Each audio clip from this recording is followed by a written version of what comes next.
zati hauetan komentatu nahi dizuegu YouTube bidez konektatuta zaudeten guztioi txataren bidez edozein galdera egin dezakezuela. Kontuan hartu parte hartzeko aukera ere badaukazuela zuek ere etxetik. Lehenengo blokean ahaztu zaigunez, edo aipatzea ahaztu zaigunez, e, bilkuraren amaieran komentatzea, horren inguruko galdererik izatekotan komentatzea eskertuko genizueke. Orain Jaimek eh, alde bioenergiarekin lotutako alde teknikoaren inguruko kontu asko kontatuko dizkigu eta bueno, eh, dauden aukera guztien inguruko formakuntza bat emango digu. Eskerrik asko Santi eta eskerrik asko guztiei. Berak esan bezala, alderdi teknikoagon sartuko gara, batez ere biomasaren eta biomasa desberdinen erabilera desberdinen inguruan, partikularitateak, potentzialitateak, eta adibide batzuk ere ikusiko ditugu. Apur bat luzeagoa da izango da zati hau, espero dute atsegina izatea, ordu terdi izango dugunetarako, eta bueno, edozein galdera izatekotan amaieran izango duzu aukera galdetzeko. Esan dudan bezala, zati honetan alderdi tekniko eta operatiboa landuko dugu. Biomasa desberdinetan topatu daitezken partikularitateak aztertuko ditugu.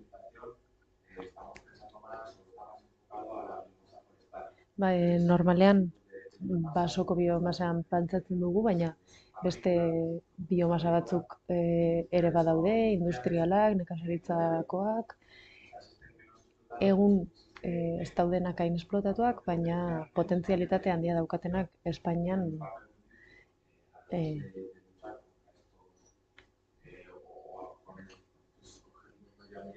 helburu hauek bultzatzeaz gain, emisioak murriztea, eta honek lagunduko diguna esparru lokaletan lan egitekoak, komunitate eta sare hauek sortzeko, erabilera lokala sustatzeko, eta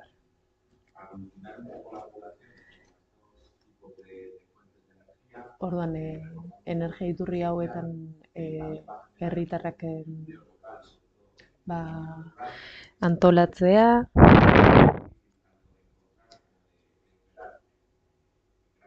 orduan hau bai energia mota hau hiri handietan aurkitzea askoz zailagoa da, orduan basare txikiagoetara bideratuta dago.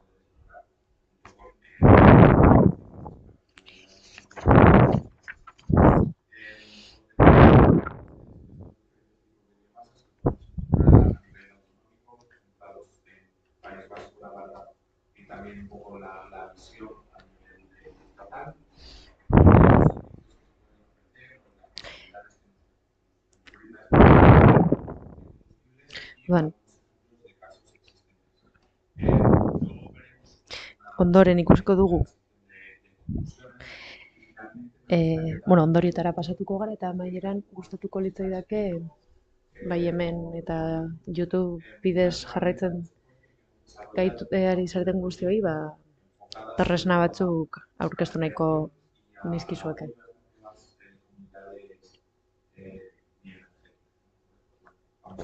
Komunitate bioenergetiko berri hauek bultzatzeko. Orduan, bigarren parte honetan, saiatuko naiz galdera batzuei erantzuten, adibidez, ze baliabide valorizatu daitezkeen zentzu dira gune pilotoetan baliabide hauek dituzten potentzialitateak, zentzu diren baliabide bakoitza valorizatzeko alternatibak. Normalean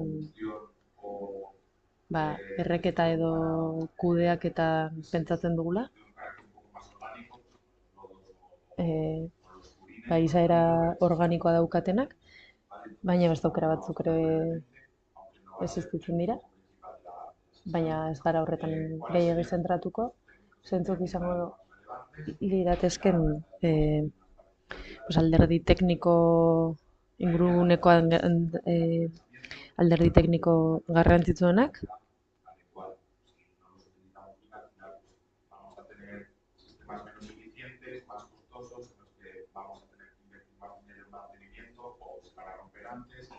Y además la producción o el aprovechamiento de esta biomasa no va a reportar esos beneficios medioambientales o los va a reportar de una manera más reducida. Estamos haciendo un uso efectivo de ellos.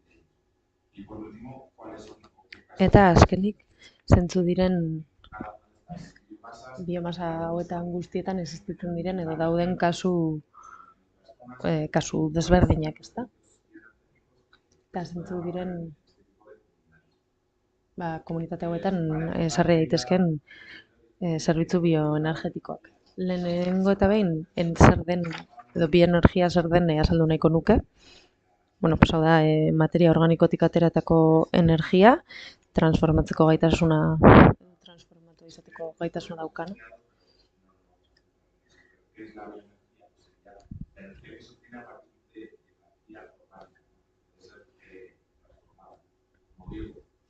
Esaten duan bezala, batez ere egurra,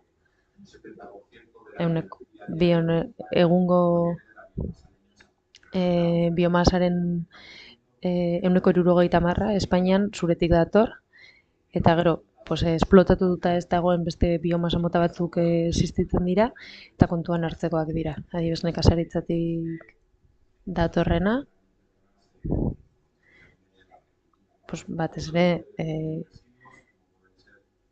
eta gero, beste ondar batzuk, ezta? Pues,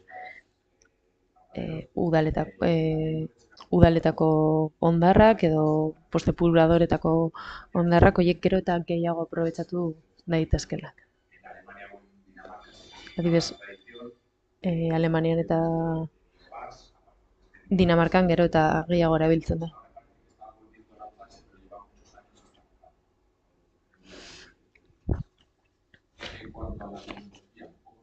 Teknologiari dagokionez, batez ere, erabilera termikoentzako erabiltzen da. 89,1%, galdarak eta etxeko estufak erabiltzen dira, egurra, peletak, espalak eta bar. Batez ere beroa sortzeko etxeetan. Baina batzutan ura berotzeko ere.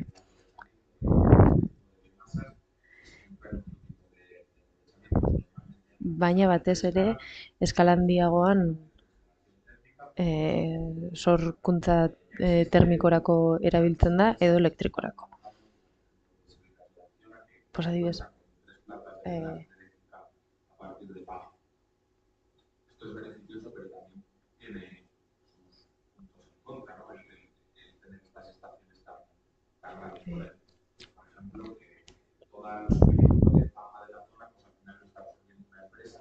badaude enpresa handi batzuk biomasaren bitartez energia sortzera bideratuta daudenak, baina horrek beste alderdi negatibo batzuk ere baditu, adibidez, inguruneko lasto guztia enpresa handi batek erabiltzea. Eta guk bultatzen duguna dira ez bakarrik ingurunarekiko errespetuzko jarduerak, baizik eta inguruarekiko ere.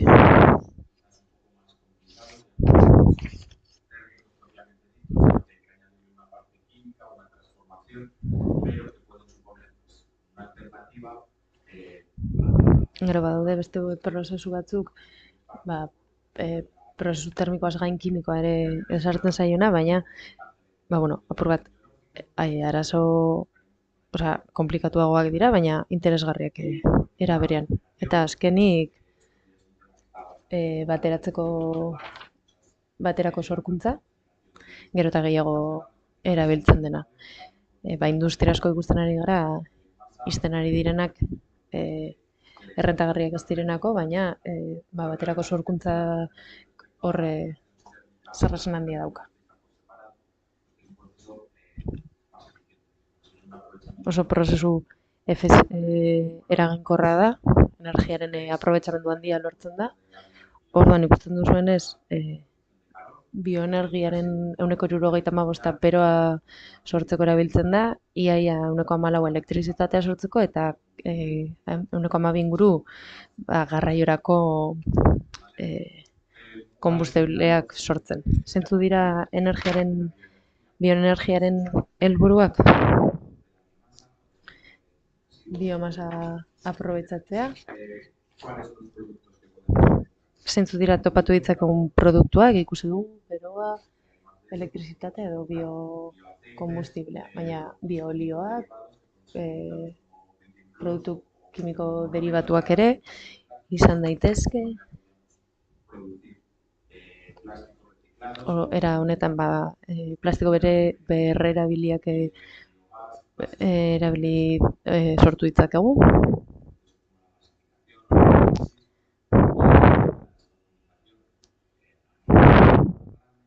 Orduan, deskarbonizazioan lagundu dezakete esparru handiago batean, adibidez, gasa erabiltzen duten industrien kasuan. Erabilera ugari dituzte, ugari ditu biomasak, industriari beroa emateko.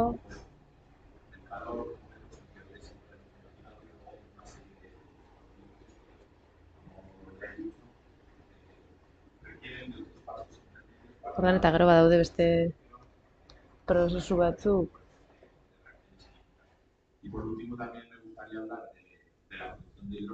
Eta azkenik hidrogenoaren ekoizpenari buruz hitz egitea gustatuko litzaidake. Azkenaldian modan dagoena, baina eta berriztagarrien ikuspuntutik landua izaten ari dena, baina ez biomasaren ikuspuntutik. Azkenean.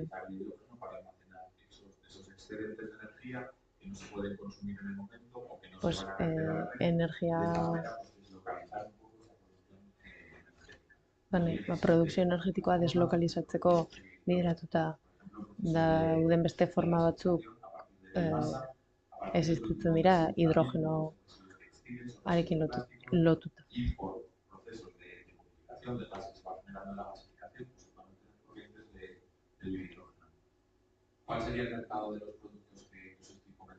Zein da produktuen merkatua?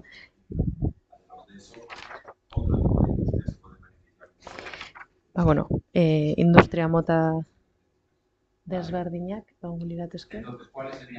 Orduan, zentzu dira biomasaren aprobetxamendurako prozesu hauek? Transformazio prozesuen artean termikoak eta termokimikoak daude. Batez ere erretzea, hau izan daiteke.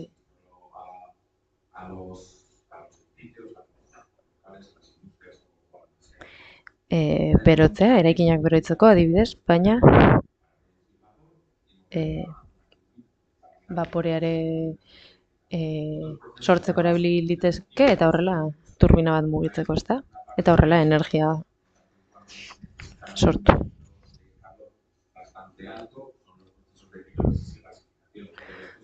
Orduan, pilolisis eta gasifikazio prozesuek energia iturri handia beharko lukete eta gainera gasen ematen diren reakzio batzuen ondorioz, gas horren modulazioa moldatuko litzateke.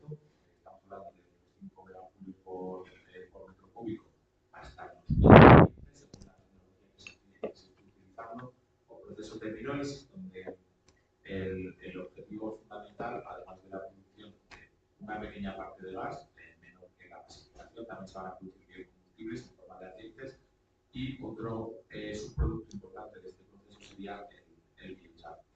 Un compuesto similar al carbón vegetal que puede ser utilizado para viviendas de suelos, por ejemplo, o como carbón activo tiene varias variantes. De esta manera le estamos dando una salida, una aplicación muy amplia a la biomasa más allá de Orduan, era honetan, biomasari erabilera askoz handiagoa edo zabalagoa ematen zaio, guztiok buruan dugun pellets berogailu tikarago, ezta?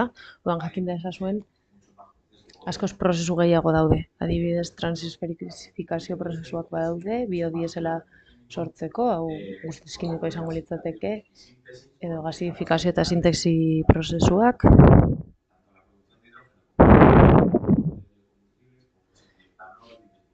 bietanola, metanola eta barre sortzeko, edo hidrokargina. Gero aldaketa biologiko prozesuak ere badaude, edo aldaketa mekanikoak. Masa txikioetan aplikatuko litzateke eta beste emaitza batzuk ematen ditu, beste produktu batzuk. Batez ere biometano izango dena. Eta azkenik konbertzio mekanikoa daukagu, hauek normalean beharrezkoak dira biomasa solidoak. Hau erregai heterogeneo bat da,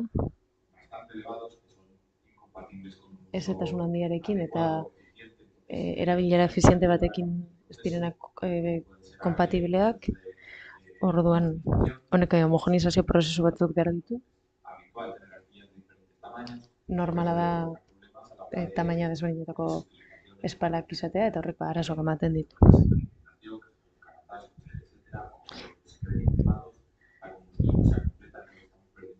Orduan, ez dira horren efizienteak. Adibidez, sikatze eta densifikazio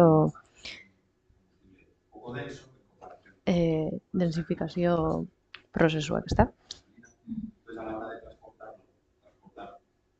Orduan, trailer, garraiatzerako bidea momentuan erregai solido baten ez dentso bat garraiatzea arazo bat edo horrek kastu gehigarria izango litzateke. Bueno, lehen kresek erakutsi duen diapositiba honetara gatoz, ikusten dugu, badaudela biomasa batzuk belarretik datosnak, konposizio desberdinak dituztenak, batez ere zelulosa kantitate gutxiago daukatenak, eta batez ere bere erabileran errautz gehiago sortzen dutenak. Orduan, galdara hauek erabiltzerakoan eragina daukate, eta orduan erabiliko dugun sistema ondo diseinatu behar da, erabiliko dugun biomasaren arabera, ezta? Labore desberdinak erabiltzen dira, kasu honetan, belarretik.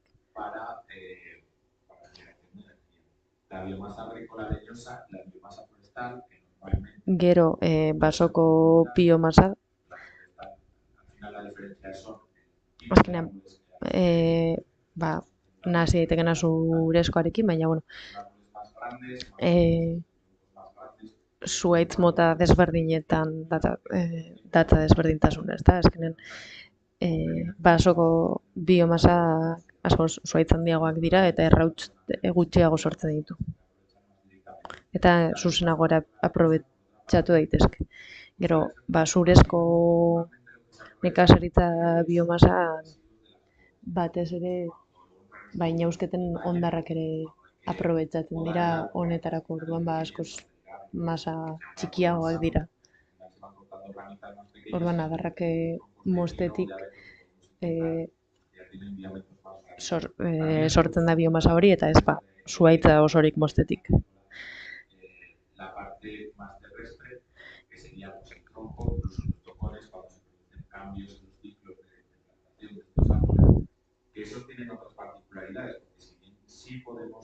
Eta gero, lur zailen aldaketan enborrak mostetik ere aprobetxatu daiteke biomasa sortzeko. Muchas veces se incorpora una gran cantidad de impropios a esta biomasa. ¿Qué pasa? Pues que si estamos metiendo en una caldera no solo la biomasa, la leña, sino que estamos metiendo arena, estamos metiendo piedras, estamos metiendo cualquier residuo. baina horrek beste hondakin batzuk ere sortzen ditu, adibidez, area, harriak, eta honekin efizientziak eta errautsak eta erreketa espuruak sortzen ditu, eta honek ez du hain eraginkorra egiten. Beste alde batetik, nekazaritza industrialetik ateratako biomasa daukagu, ez zuhaitzean zentratuta adibidez, baina bai fruituetan, ezurretan, oskoletan, eta igual hemen Espainiako iparraldean ez da inerabilia, ez dagolako olibondo askorik, baina hegoaldean bai, eta sagarrak, orduan ezurretatik erregaiak ateratzeko ohitura handia dago. Potentzialitate handia daukaten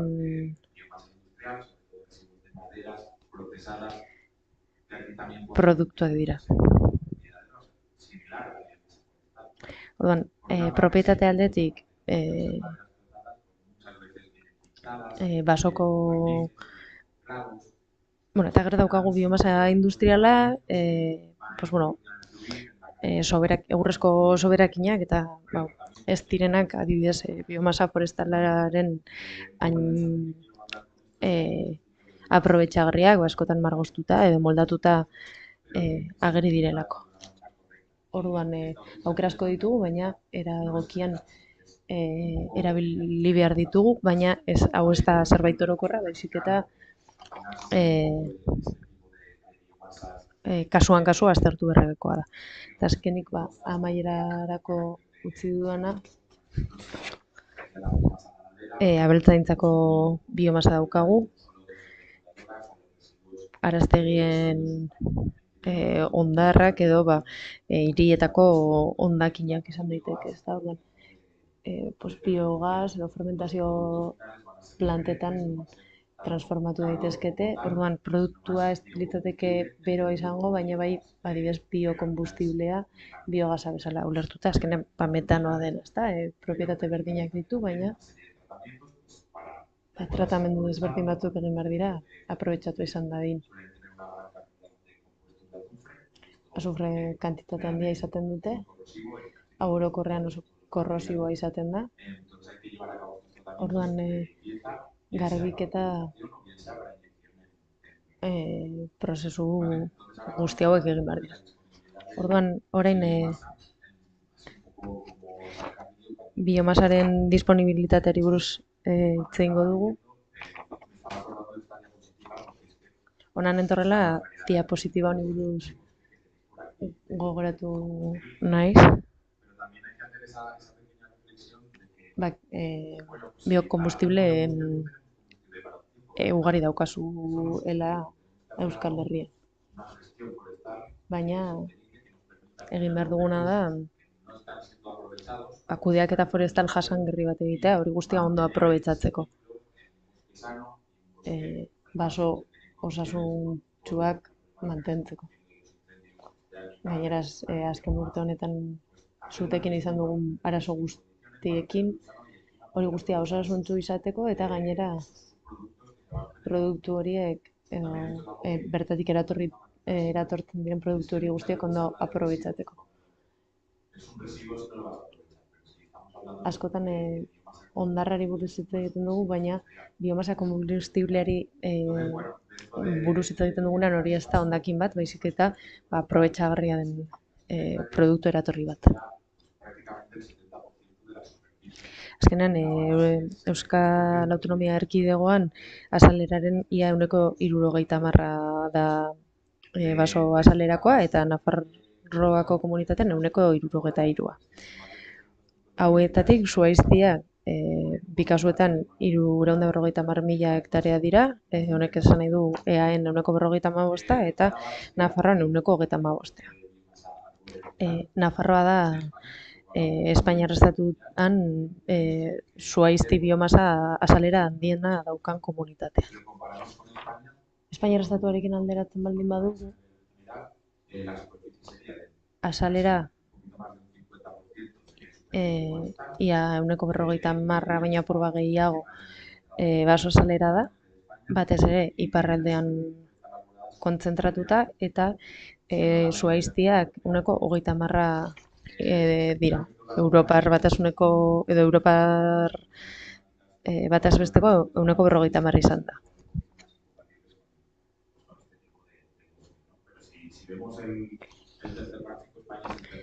Azken hirugarren grafikoa ikusten baldin badugu, Espainia da baliabide biomasiko orotarikoak dituen horiekin alderatuta potentzialitate handiena duen hirugarren herrialdea da Europan, ezta? Adibidez, kontsumoan Finlandian eta Sueziak gainditzen gaitu oso gutxigatik, baina orokorrean nahiko altu gaude, ezta? Orduan, ahalegin berezi bat egin behar dugu biomasa aprobetxatu ahal izateko eta deskarbonizazioan eragin ahal izateko. Disponibilitateari dagokionez, CDR Ziematek Biorreiz erraminta dauka, eta honek iradokitzen du ia 18.000 tonelada urteko daudela biomasa material lehorrean. Ideae apur bat optimistagoa da eta datu handiagoak ematen ditu. Orduan, honekin esan nahi dudana da, potentzialitate handia daukagula eta aprobetxatu behar dugula. Gainera, ikerketa hauetan lortu ahalko genukeen potentzialitate osoan jartzen da ikuspuntu, ezta? Lurraren aprobetxamendu hobeago batean, eta bar. Orduan, era honetan, dauzkagun 18 eta 30.000 tonelada artean, horren artean egongo dela datu egokia, ezta? Hor, beste 38.000 milioi tonelada esarriz gero, deskarbonizazioan izugarri lagunduko genuke. Eta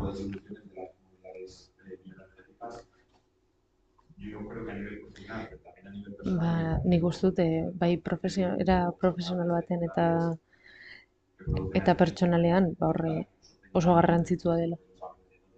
Horre eragitea. Hagen buelta bat eman behar diogu daukagun sistema produktiboari eta hobeto enfokatu. Ze biomasa mota daude, ezta? Orduan, basoko biomasa forestalak ditugu, formate desberdinetan, peletxak, egurrezko txipak.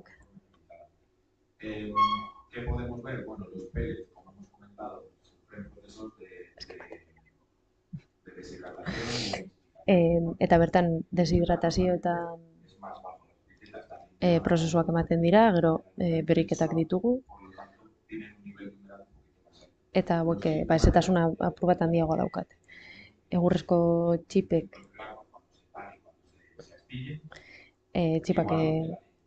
egurretik ateratzen dira, espalatu egiten denean.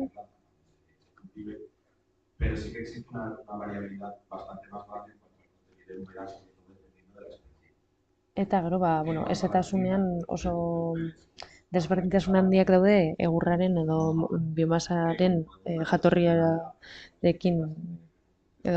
arabera, ezta? Adibidez, gero egurrak ezetasun handia antzeko ezetasuna dauka berriketekin alderatuta, eta adibidez lastoak askoz gutxiago, eta horrek errauts gehiago sortzen du. Orduan, bakoitzak daukan bero gaitasuna desberdina da bai, adibidez peletzak dauka handiena,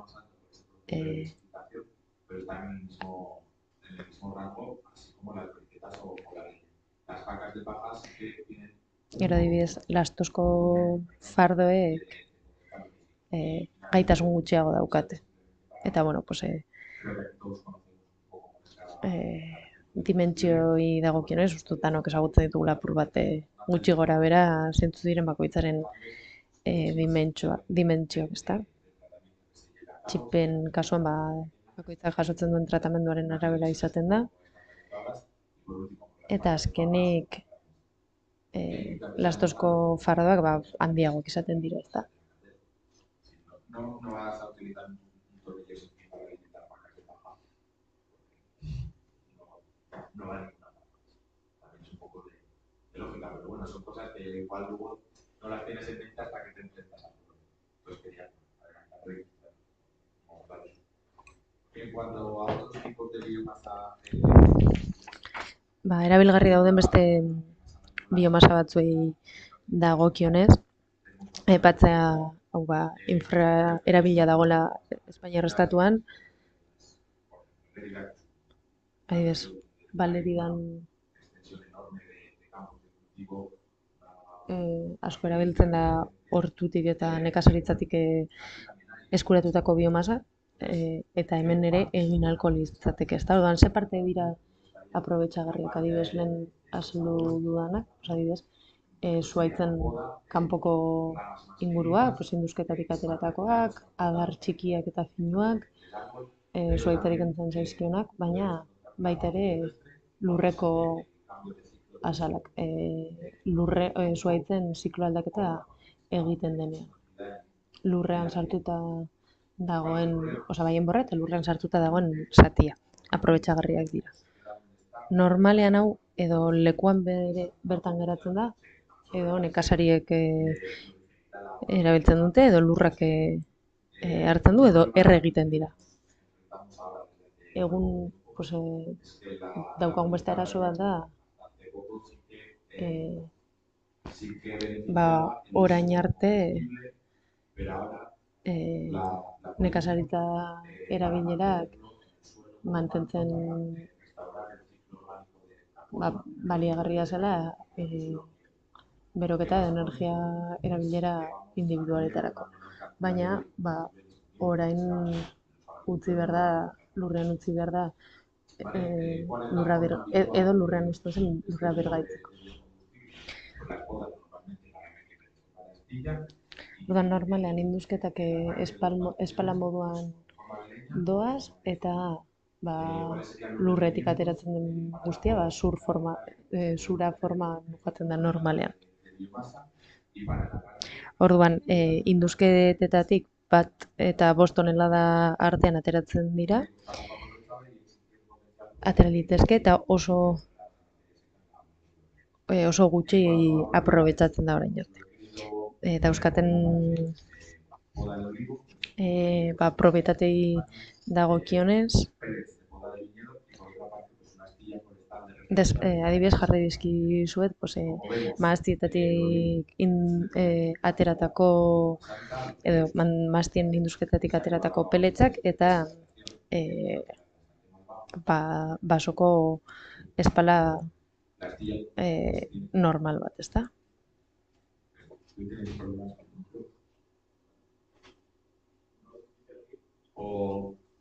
Vale, a ver.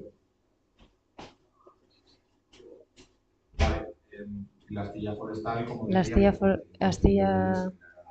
basoko astillak adibidez daukana da.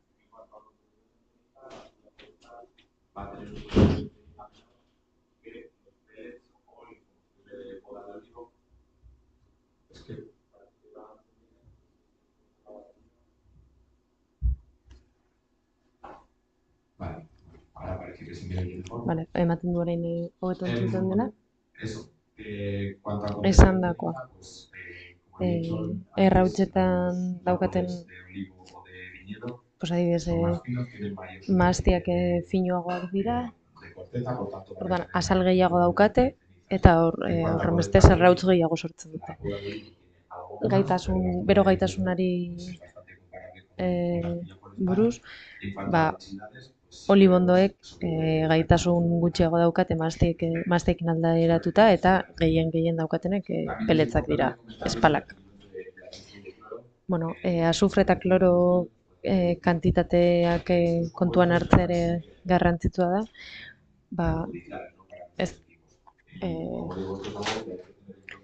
osasunerako kaltegarriak izaten direna, eta sobrekostu mantenimenduan sobrekostu hauek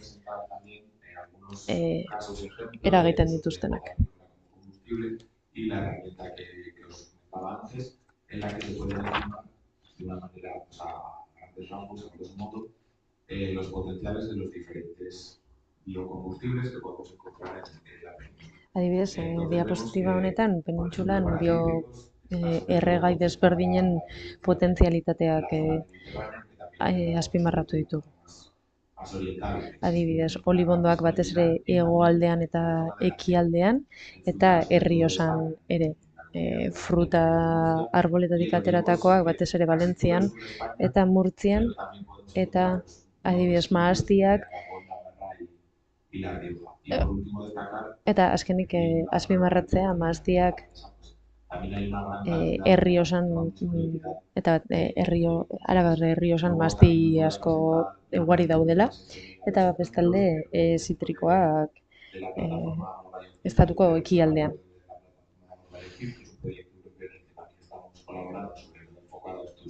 Combustibles de origen agrícola, pues podemos encontrar esta herramienta tipo GIS de un sistema de información geográfico, donde podemos localizar los casos de éxito que están utilizando otros tipos de biomasas enfocados a biomasas agrícolas. En este caso, pues uno de los casos que hemos acompañado lagundu dugun kasuetako bat da Sudanarren kasua, nahiko adierazgarria da. Nekazari baten kasua da, makinak eta zelaiak dituena, eta berak erabaki du berak ateratzen dituen produktu eratorri guzti horiek, baina ausketetatik ateratzen direnak, adibidez, aprobetxatu nahi dituenak, adibidez, eta etxe handi bat daukana, eraikin desberdinekin, eta 80 kilobatioko galdera bat ezarri du, eta hondar horietatik eratorritako energiaren bidez berotzen du, eta 6 azpidurteko 6 azpidurtetan inbertsia berreskuratuko du. Hau guztia beste inguruko beste herritar eta industria gune batzuetara eramangarria dela uste dugu, eta bera hori esportatzen saiatzen ari da, bere zelaietatik ateratutako hondarrak bertan beste leku batzuetan erabili ahal izateko. Hau ere kontatzen dizuet, interesa izango bazenute, herramienta hau txupi onda, doainik da, webgunean dago erabilgarri eta oso erreza da. Biomasas o biomasas que hay disponibles, la zona, los años, etcétera, y de ahí pues va saliendo los potenciales, ¿vale? En cuanto a la paja, hay que decir que lastoari dagokionez esan behar da, hau da, hondar oso ugari bat, landa eremuetako surtoinen, landaketen surtoinetatik ateratzen da. Adibidez, garia, artoa, eta bar.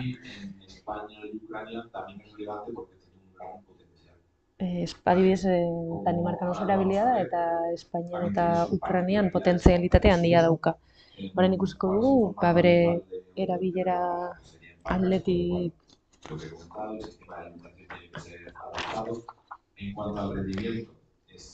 errendimendu aldetik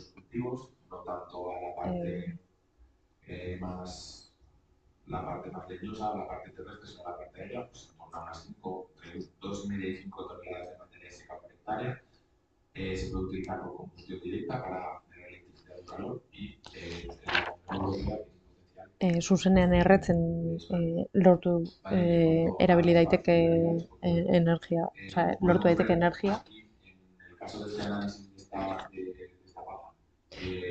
lasto honen analisian ezetasuna nahiko basua da, baina oso aspektu variable bat da, ez da, handiagoa izan liteke.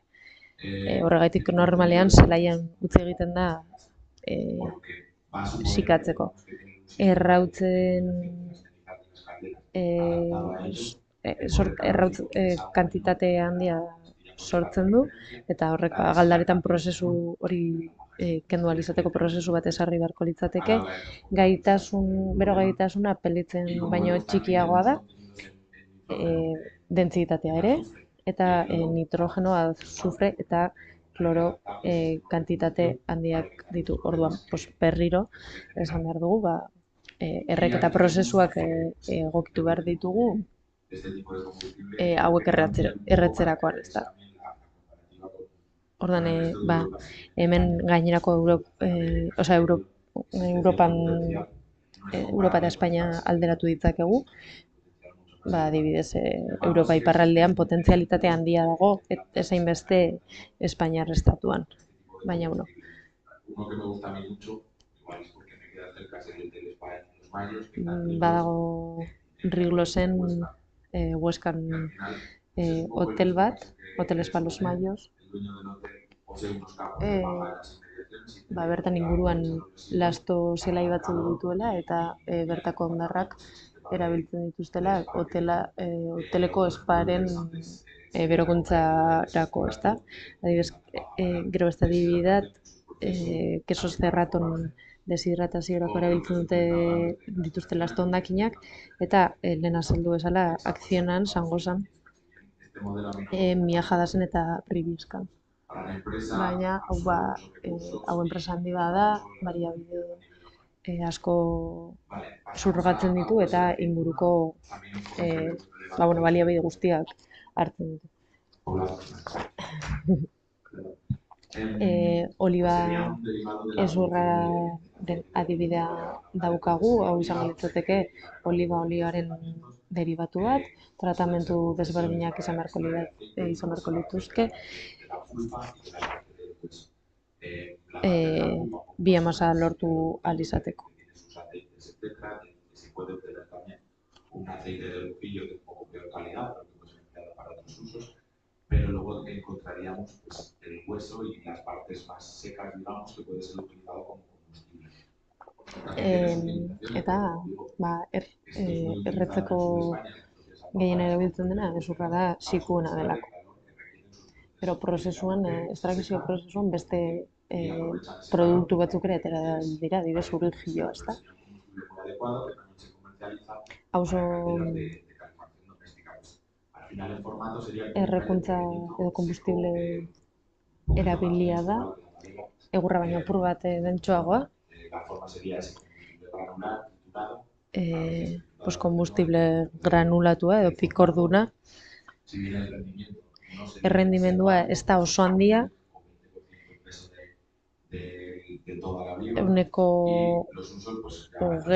edo 10 artean egoten da bere pisuarekiko.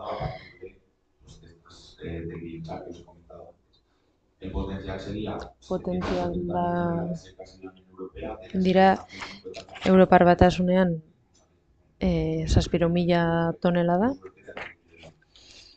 70.000 tonelada Europar Batasunean. Komunitatei dagokionez, badago kalitate zertifikazio prozesu bat. Honek ikustarazten digu edo laguntzen digu ikusten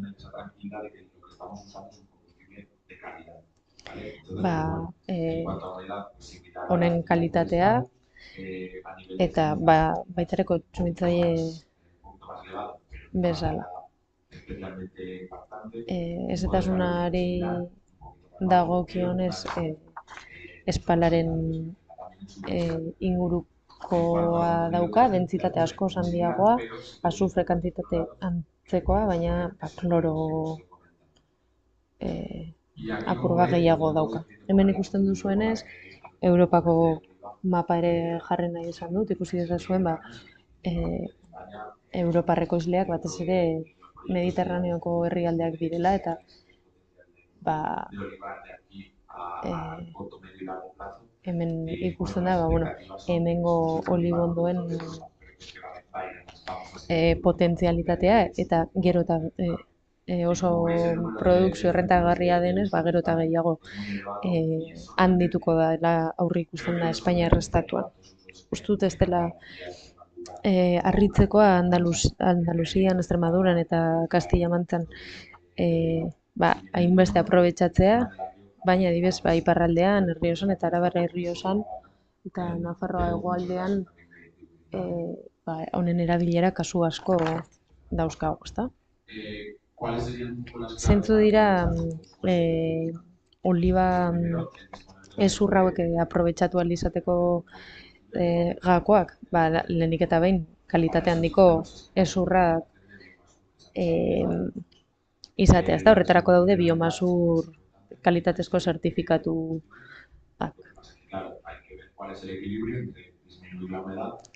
beste alde batetik ezetasuna basat jeistea, baina eta finoak kentzea, ezta? Galdaretan arazorik ez sortzeko. Garrantzitsua da bai konbustio edo erreketa denbora kontuan hartzea.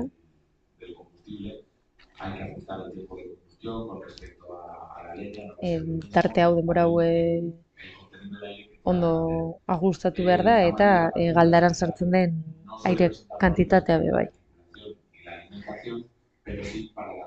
Partikulen tamainak ez du osasunerako arazorik sortzen, baina bai desaprobetxamendu kantitate handiak, ezta? Eta azkenik aipatu duguna erabiltzen ari garen erregaiak zertifikatu ahal izatea izango duela, ezta? Eta azkenik frutu lehorren oskolek ere propietate energetiko onak dituzte, hau ja dagoeneko ziku dago, ez du errautsandirik eragiten. Erabilera oso antzekoa da, oliba ezurrarekin alderatuta, eta Europar Batasunan dagoen potentzialitatea 270.000 toneladakoa da. Hemen ere beste zertifikazio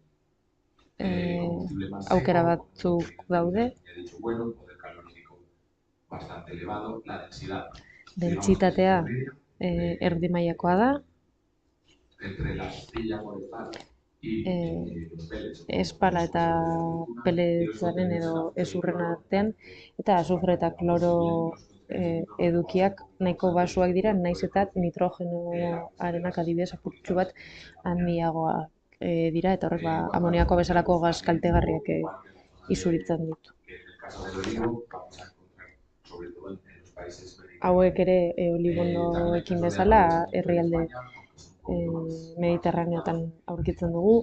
Honen aprobetxamendu adibide batzuk ageri dira Espainian, baina ez dira horren.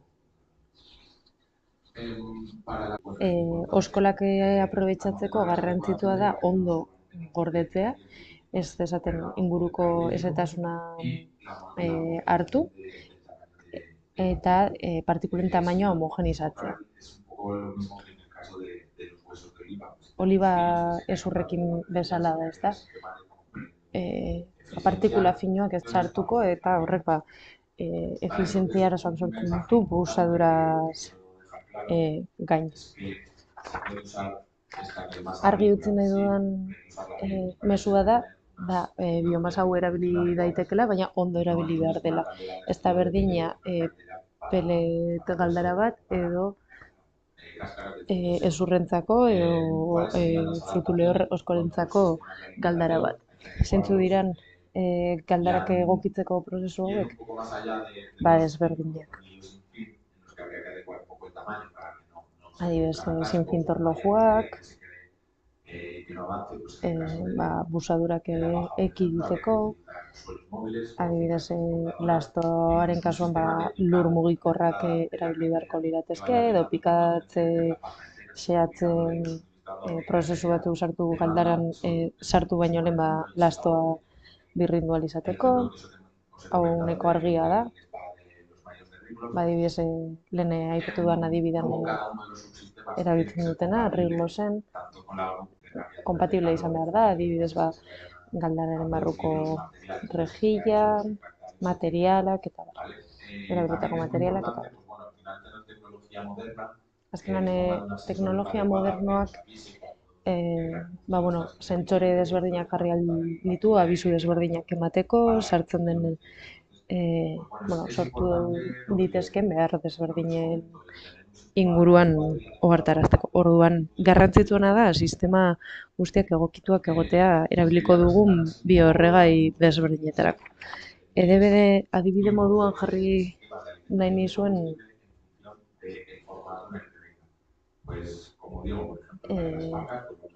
zelan CBR desberdin dituen, edo diapositibo honetan azaltzen da CBR desberdin dituen galdara desberdinak bioerregai bakoitzarentzako, ezta?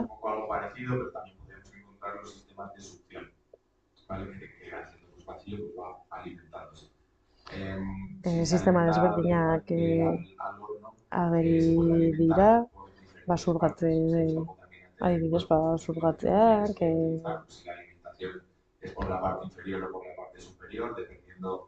agitateak, mugitzeak, deskargak,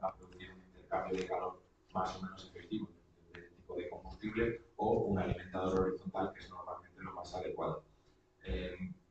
Bajo mi punto de vista, y según lo que yo nire ikuspunturako, eta nik igual aplicar un poco más a otras tecnologías, como puede ser la gasificación o la pirólisis, donde sí que el intercambio sólido-gas es más importante. Aquí directamente se produce la combustión y normalmente el alimentador suele ser horizontal, de manera también que permita depositar las cenizas en un depósito y se puedan ir extrayendo de una manera un poco más continua. En cuanto a sistemas de combustión, pues bueno, existen diferentes tecnologías. Erregai sistemen dagokionez sistema desberdina daukagu. Y entonces se pasa a comportarse como si fuera un líquido. De esta manera, las ventajas que tiene es que la distribución de temperaturas dentro del lecho es mucho más homogénea. Lo que pasa es que es más difícil de controlar. Tienes que mantener siempre un rango de fluidización para mantener estas propiedades del lecho. O luego también podemos encontrar la combustión pulverizada izan daitekena, adibidez, letxo fluidoa edo kombustio pulverizatua. Oso garrantzitsua da bai errautzak kentzeko sistemak ondo erabiltzea. Basoko biomasak errautz kantitate handiak sortzen ditu. Orduan, adibidez, errautzak kentzeko sistema oso garrantzitsuak dira, ez akumulatzeko, eta bestela sistemarik izan ezean, askoz epe laburragoetan garbitu beharko lirateke, edo pertsona bat eduki horretarako, eta orduan,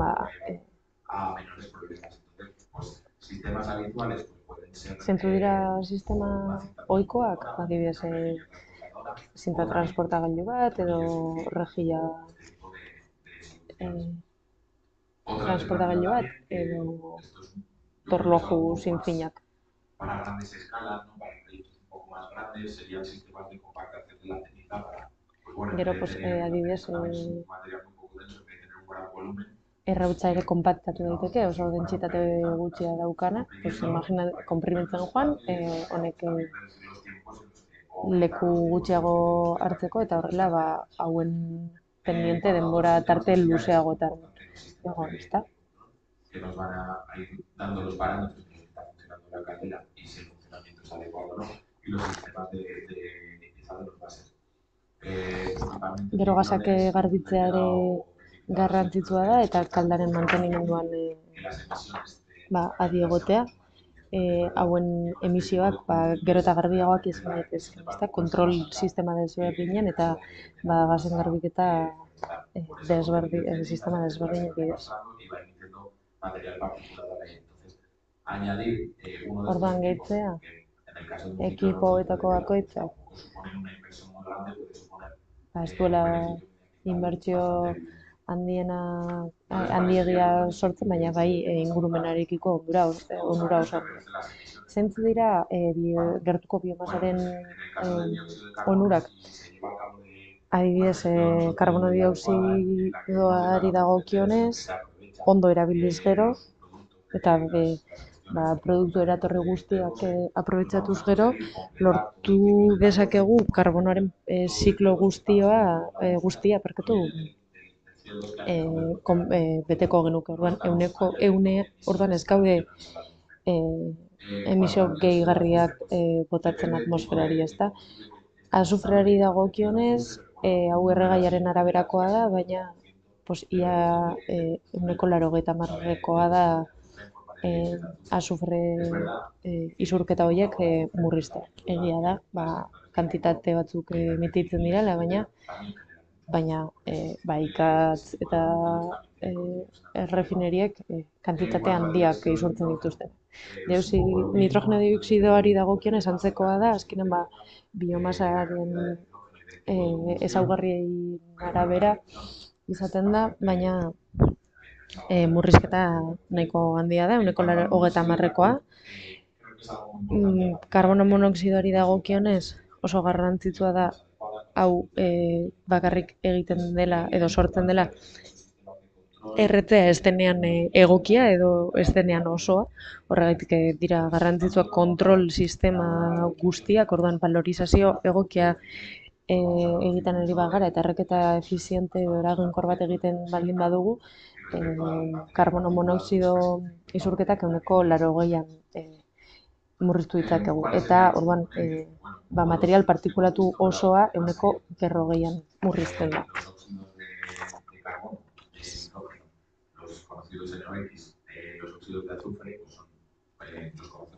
Bueno, zentzu dira isurtzen ditugun emisioen ezaugarriak, alde batetik karbono dioxidoa eta desberdinak dira errekuntza osoa edo ez osoa ematen denen. Horregatik ondo diseinatu behar dira galdarak, material berezi batzuekin, gas guzti hauek ezaugarri guzti hauek ez isurtzeko. Berriz esatea, biomasaren arabera edo errekuntzaren arabera isurketak desberdinak izango dira.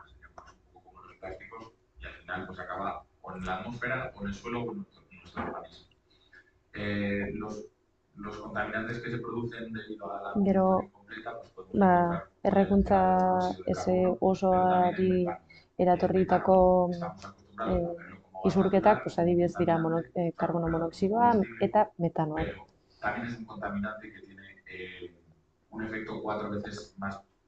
Honek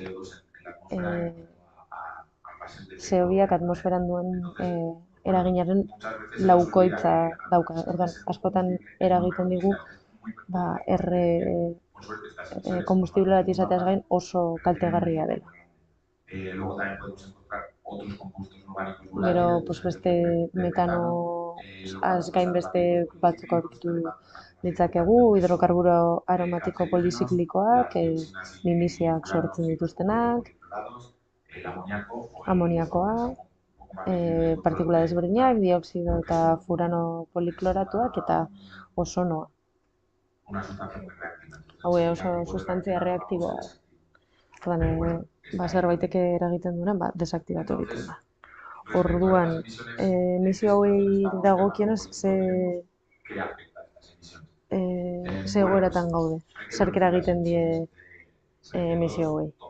Denok dakigu CO2 emisioak murriztu behar direla, zelan dago hau kontrolatzen. Bi zuzentarau desberdin ditugu Europar mailan, alde batetik ekodiseinu erreglamendua, 500 kilobatio artekoak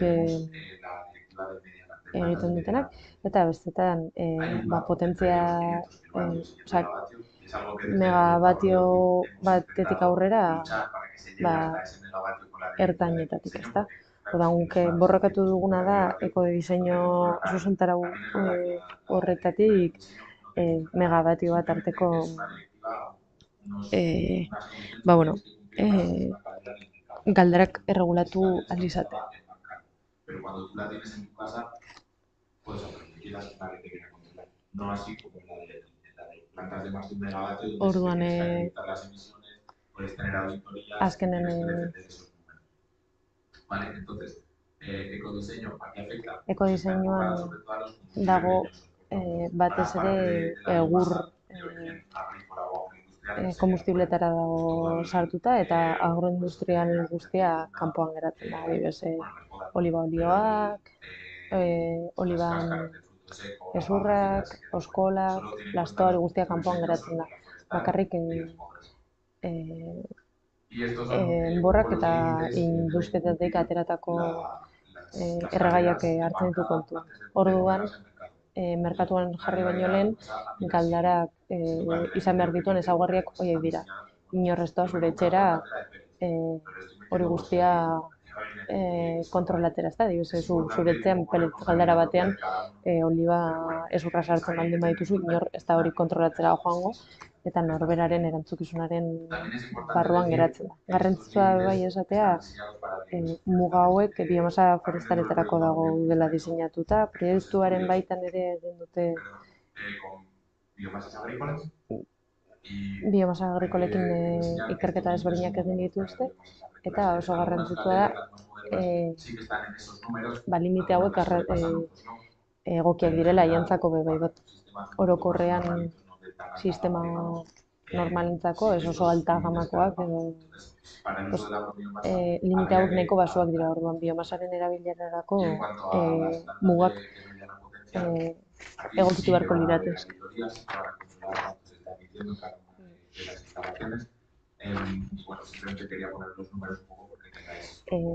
Eta gero, potentzia arteineko plantetan bai eragiten da kontrol bat. Dependiendo de la potencia que tengas, pues vas a tener unos límites seguros. Potentziaren arabera, mugak desberdinak izango dira. Orain hitz egin nahi nuen apur bat, aprobetxamendu mota desberdinen inguruan, galdara individualak topatu ditzakegu, bakoitzak bere etxean muntatu dezake peletez galdara bat bere etxean. Gero, kamioi bat etorri albaldin bada, horrek ura berotzeko, sistema sartzeko, edo guk eskuz peletxak sartzen ditugunean, eta horre zuzenean egingo litzateke erreketa hori etxea berotzeko. Azkenan, Bikupen proiektuaren barruan, bero sareak interesatzen zaizkigu. Bero sorkuntza hori era deszentralizatu egiten den planta batean, eta hortik aprobetxamendu puntu desberdinetara eramaten da. Orduan, desberdintasuna hori da, energia sortzen ari den puntua. Orduan, kontsumituko den puntu berdinean, edo aprobetxamendu indirektoago bat, bero sare hauei bitartez, ezta? Orduan, galdara individualen ezaugarri bat eskala da, ezta? Pertsona batek ezin du bere etxerako bero sare bat sartu, ezta? Horria izan beharko litzateke komunitate bat, udalerri bat, eta orduan, hori, bero sorkuntza hori izan daiteke bi metodo hau erabilita, eta hemen bai, egia da, megabatio batetik pasatzen baldin bagara, potentzia artaineko zuzentarauaren barruan egongo ginateke lerregulatuta. Hauek ez daude ekodiseinuan ekodiseinuaren pean, eta normalean eskala handiagokoak dira, eraikin bat egon ohi da, galdarak eta almazenamentua gordetzeko, azkenan urberoa eta erregaiak sartzen gordetzen baldin badira hor, eta hortik banatu egiten da erabiltzaile guztiei. normalean erabilera kontinuago edo jarraiago bat izaten dute. Azkenik gustatuko litzaidake biogaz planten inguruan hitz egitea. Azkenean hauek dira hainbat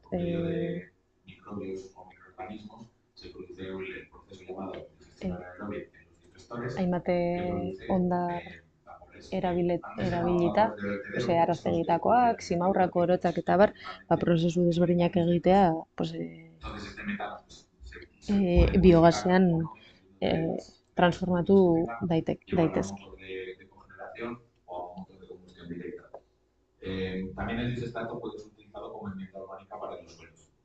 Hau izan daiteke ere bai lurretarako zera organiko bezala erabili daiteke, ezta? Tanke handiak izaten dira, agitazio handiak izaten dituztenak, betetzen doaz eta esterometano guztia sortzen da eta bete eta hustu egiten dira era kontinuo batean, ezta? Gustatuko litzaidake aipatzea alderdi termikoaz gain beste bizitza bat eman nahi zaiola subproduktu honi, ezta? Nitrogenoan oso altuak diren zerekin.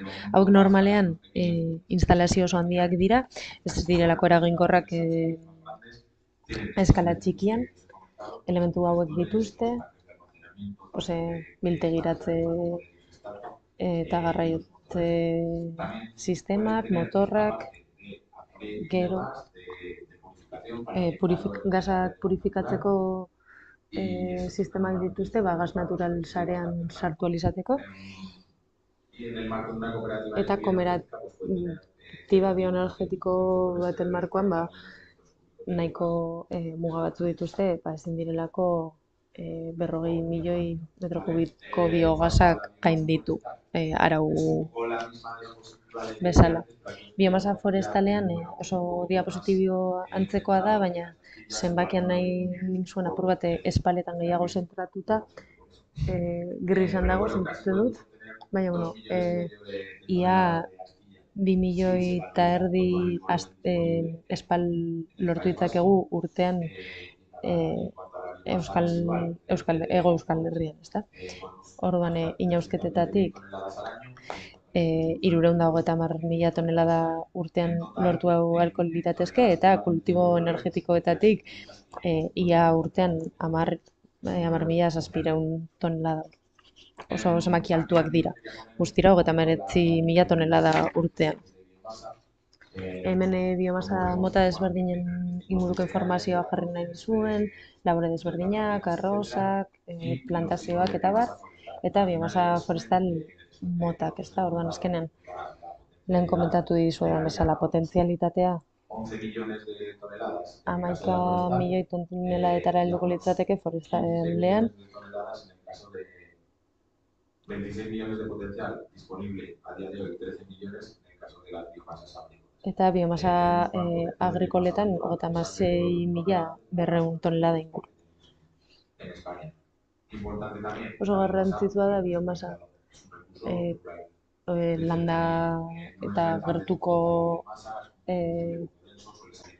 baliabide bat da, ez da errentagarria izaten garraiatzea eta gertuko esparruetan da eraginkorra 100 kilometro azalerako perimetroa esarri hori da errentagarritasuna bermatzeko, ezta?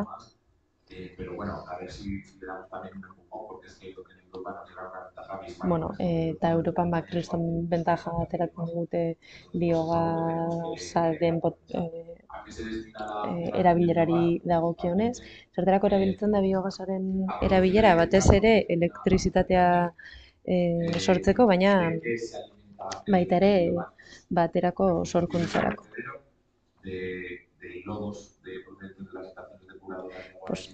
Adibidez, araztegitatik eta abeltzaintza produkzioetatik eta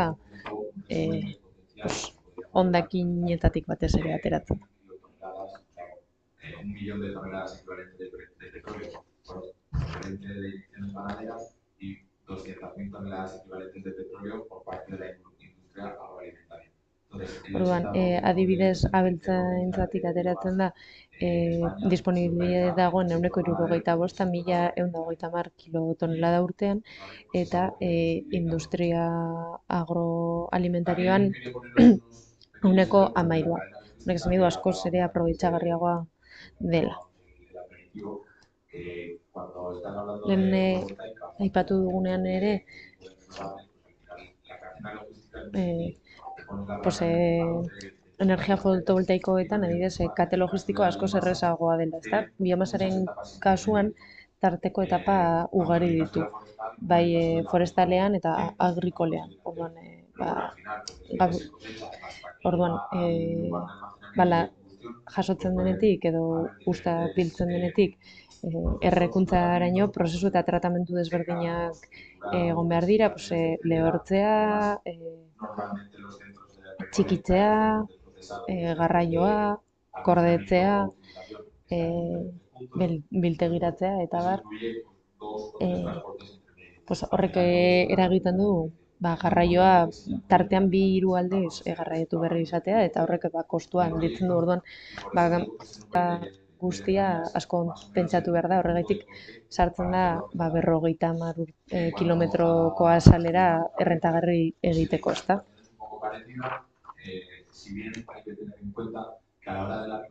Biomasa agrikolari dagokionez oso antzekoa da, hemen jarri behar dugu fokua hemen, zergaitik, zuk egiten baldin baduzu, inausketa eta gero lurrean uzten baldin baduzu, ez da berdina pala bidez jasotzea, eta horrela galdararen efizientzia bajatuko duzu, eta gainera garraiatuko ditugu, eta horrek gastuak areagotuko ditu. Orduan, jasotzea momentu honetan oso garrantzitsua da. Biomasa ahalik eta garbien jaso eta garraiatu ahal izateko. Ze zerbitzu eskaintzen ditu komunitate energetiko batek horrelako erregaiei? Desberdina da autokontsumo individuala edo kolektiboa nahi dugun. Batez ere, gu hemen garena gara zentro biomasaren biltegiratze eta erabilera edo tratatze zentro bat, hortik gertuko erabiltzaileei banatu ahal izateko, ezta? Orduan, biomasa jasotzea, era komunitario batean jasotzea, eta bero sare bat elikatzea erabiltzaile guztiei zerbitzua eskaintzeko. Gero, autokontsumo individualaren barruan zura, peletzak eta barre dira erabilienak. Nik uste dut apur batearen joan behar dudala, ez daukadalako denbora handirik. Adibide bat jarri nahi dizuen, Sabandoko adibide bat, hemen egurra zur espala bihurtzen dute, eta energia asko aurrezten dute. Orduan, lehenengo urteetan kuota txiki bate ordaindu behar zuten, baina gaur egun adibidez gasaren presioaren gorakadarekin asko handitu dela. Honen errentagarritasun. Gero beste kasua da Zugarai kooperatibarena, biomasaren tratamendu eta hauek egiten dituztenak, eta hauek dira zura espala bihurtzen dutenak, ezta? Gero biomasa agrikolaren barruan potentziala 16.000 toneladakoa da Espainian, eta Nafarroan nahiko potentzialitate handia daukagu,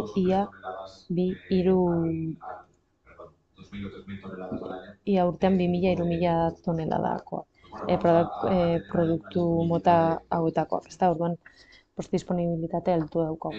Con la biomasa agrícola, que es Biomasa agrikolarekin ze zerbitzu eskaini ditzakegu, kasu antzeko bat, ezta? Biomasa bakoitzaren partikularitateak kontuan hartu behar dira, bai kate logistikoa eta aprobetxamendu sarea, baina kontzeptua berdina da. Bero sare bat elikatzea eta tratamendu hauek aurrera eramateko kasu bat. podemos encontrar un ejemplo muy exitoso en Vilafranca del Penedés. Adibide garbi bat daukagu Vilafranca del Penedesen. A partir de podas de viñedo. Maaztien indusketatik ateratzen dutela biomasa, eta beste kasu bat, adibidez, 2010 lasto disponibilitate handia daukan herrialdea dela, bertan lastotik abiatutako berogailu sistema zentral bat daukate, eta gu bizitatzera joan ginenean, herritik nahiko urrun zegoen, eta ematen du hala ere nahiko ondo doakiela, eta arrakastatsua izaten dela. Gainera, horre azpimarragarria da, lastoaz gain, espalak ere erabiltzen dituztela, bi materialekin atera daitekela. Eta beste adibidea da, Los Mayoseko Hotel Murillo de los de Gallego, eta hor Eso es debido a la gran cantidad de cenizas que tiene la paja. Entonces, por eso es importante diseñar bien la caldera. Horrea, irudien ikusi daiteke zenlako errautzak sortzen dituen, eta horregaitik azpimarratu dute galderak ondo diseinatzea garrantzitsua dela. Biogasari dagokionez, Nafarroan eta EAen eta dagoen potentzialitateari buruz komentatzea, urtean 11.000 toneladakoa da. Millones y medio de metros cúbicos de biometano al año, con un potencial de 2.000 toneladas equivalentes de petróleo. Al final todo suma y es importante tener todo en este tipo de casos. Entonces, bueno, existe cierto potencial local de aprovechamiento. Azkenean, produktu hauek edo hondakin hauek aprobetxatzeko potentzialitate bat dagoela, eta deskarbonizaziorako klabe batzuk eman dizkigunak, beste bide batzuetatik egin alkoz genituzkenak. Igual hau ez dago autokontsumora hain bideratuta, baina, adibidez, abeltzainik euren ondarrak gero eta gehiago edo gero eta hobeto aprobetxatzeko. Zelan egin ahalko litzateke, bero sare bat, adibidez, kogenerazio galdaren bitartez, edo elektrizitatera biltzen dutenen bitartez, ezta? Orduan, ondar mota desberdinen bitartez, igual organikoagoak edo adibidez hemen SOM kooperatibaren adibidea daukagu, uste Gironan dagoela, baina Katalunian ziur, adibidez biogaz koizpen planta honek purinen bidez egiten dute. Eta beste adibide bada, Alemaniako komunitate energetiko batzuk biogaz planta ugari dituzte Alemanian, ia 2.000 planta dituzte bertan, eta hemen eredu bezala jarri nahi dizuen purinak erabiltzen dituztela gaza erretzeko, elektrizitatea lortzeko, bai saltzeko eta sarean txertatzeko edo gertuko etxeetan kontsumitzeko. Eta hau alde tekniko hau itxi nahi nuen, garatu ditugun erraminta inguruko pintzela da batzuk ematen. Ze ondorio atera ditzakegu. Biomasa disponible kantitate izugarri handia daukagu. Orain dela urte terdi arte, duela 15 urtetik presioa igo ezten erregai bat da, ezta? Orduan, zer gertatzen da orain dagoen espekulazio guztiarekin bikoiztu egin da presioa. Lehen toneladak €200 balio zuen, eta orain 450 euro balio ditu. Igoera hau oso handia izan da. Ez da inbeste erreflejatu adibidez espaletan eta oliba zurretan, baina, bueno, aipagarria da koste energetiko guzti hauek prozesuan eragin handia daukala eta asko eskatzen den produktuak dira. Bere izaera lokalak egiten du oso era egokian komunitate hau energetiko hauetan txertatu izatea baliatzen du, ezta? Helburu antzekoekin, apur bat sare edo ehun soziala indartzeko, bai pobrezia energetikoaren aurka borrokatzeko, gertuko erregai merkeak erabiltzen dituenak eta interes geopolitikoetatik kanpo daudenak eta paralelismo horiek ditu adibidez komunitate energetikoekin, reskousekin eta abar. Honetaz gain, onura ingurumeneko onurak ditu, ez gaude karbon eta petrolio erretzen. Hau ondo egiten baldin bada modu jasangarri batean, ari gara CO2aren zikloa osatzen, ez da? Guk askatzen dugu CO2, basoak jasotzen du eta gero CO2ak basoaren produktu eratorriak erabili ditzakegu. Orduan, hau guztia da, apur bat teknologia guzti hauek. Eta orain parkatu beste faktore batzu ditugu honen alde, ezta? Oso garrantzitsua da teknologiak ondo egokitzea. Eta oso garrantzitsua da ondo jakitea zein den elikatuko den biomasa, ze kondizioetan, ze egoeretan, zenbat nondik datorren eta horrela ekipo guztia era egoki batean diseinatu ahal izateko, berrekuntza efiziente bat eta eraginkor bat bermatzeko, beroa ondo banatu dadin.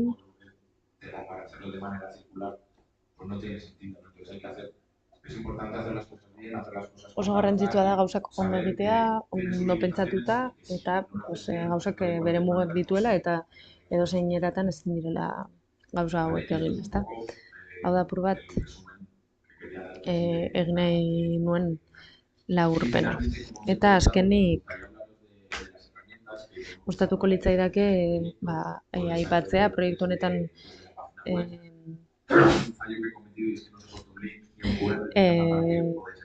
garatu ditugun erreminta desberdinak, Bikupen webgunean sartzen bazarete,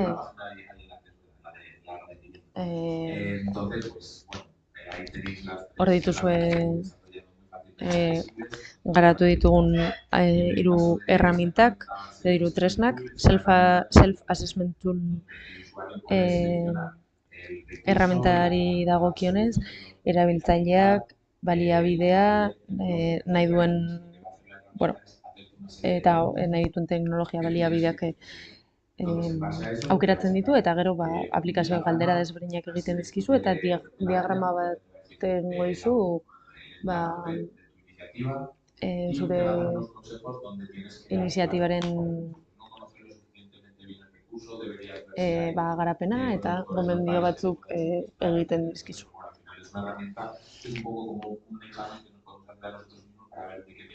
Azkenan da, gure buruei egin ahal diogun azterketa moduko bat, ezta? Erreminta honek baliabideari dagokionez galdera hauek egiten dizkizu, gomendioak eman, gero jarduera aukeratu, bertan 5 taldetan bildutako erremintak ditugu eta azkenik emaitzen analisi hori ematen dugu eta armi-armasareko diagrama bat. Gero beste merkatura bideratutako tresna bat da e-market, hau da plataforma bat proiektu mota hauetan espezializatutako pertsonei bideratuta. y tengo 200 toneladas de podas al año que no sé qué hacer con ellas. Entonces, pues la idea es que se meta otra persona y diga, oye, soy una agroindustria de esta zona y me gustaría encontrar pues, biomasas disponibles en los alrededores. Entonces, la herramienta te hace un match, un poco, Pues, entre los dos decimos que es como un Tinder. Entonces, la herramienta te hace un match. herramienta honek harremanetan jartzen ditu bai biomasa erabiltzaileak, saltzaileak eta interes desberdinak dituzten pertsonak. Los ejemplos de cadenas logísticas, ¿no? De una manera un poco visual para aquella persona que no tenga claro de, oye, pues con quién tengo que contactar, lo puedes consultar y decir, oye, pues si necesito procesamiento de biomasa, pues tienes este tipo de autores que pueden ayudar. Algo que tengo que comentar, que no te he dicho, es que las herramientas están en inglés. Eso, Tresna hauek ingelesez daude, hay gente que sabe inglés y gente que no. bueno, Normalmente, pues, en el buscador te sale la opción de traducción normalean automática, bilatzailean itzulpen automatikoa egiteko parece muy bien aukera ematen dizue, baina bueno. traducirlo a todos los idiomas porque al final lo que hace es cerrar mucho el mercado y yo creo que pierde un poco de efectividad. Y por último, la última Eta, bueno, azkenik sortu dugun azken erraminta da beste repositorio bat. Egin duguna izan da erabilgarriak izan daitezkeen tresnak aukeratzea, kategoria desberdinetan banatu ditugu. Komunitate energetiko hauei lotuta. Adibidez, nik uste dut Goierrian erabiltzen duzuela Telegram, baina beste foro eta bozkaketak egiteko tresna batzuk erabili ditzakezunak, talde bezala hartzen diren erabakiak zabaltzeko, bertan edo erabakiak era demokratikoago batean hartzeko. Bertan tresna oso interesgarri ugari aurkitu ditzakezue.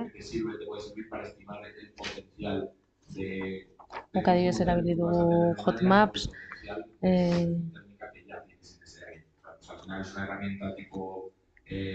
gero Agrobiomas Observatory, Global Yield Gap Atlas, Hotmaps, aplikazio desberdinak ditugu bertan. Hau da guztia nire partetik, galderarik baduzue erantzuteko prest nago, bertan duzue nire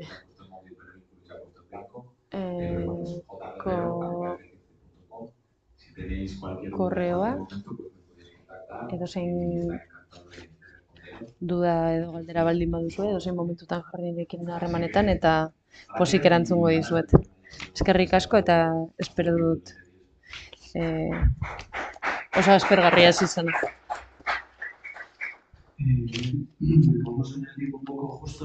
Bueno, denborarekin apur bat ez dugoaz, baina galderei emango diegu aukera gure artean eta YouTubeen foroan galderarik egin baduzue.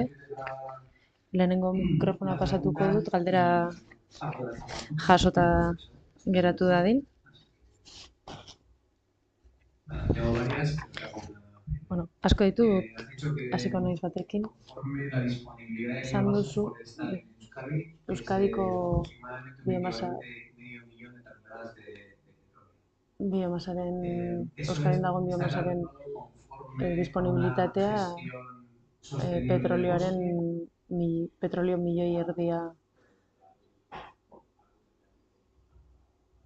den parekoa dela, ezta?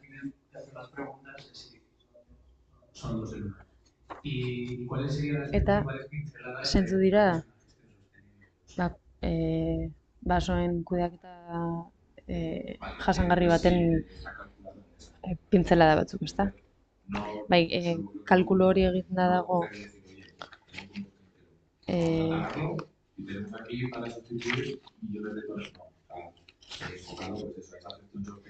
kudeaketa jasangarri batera bideratuta, eta ja bigarren galderari erantzuten, ez naiz kudeaketa forestalean aditua, baina, bueno,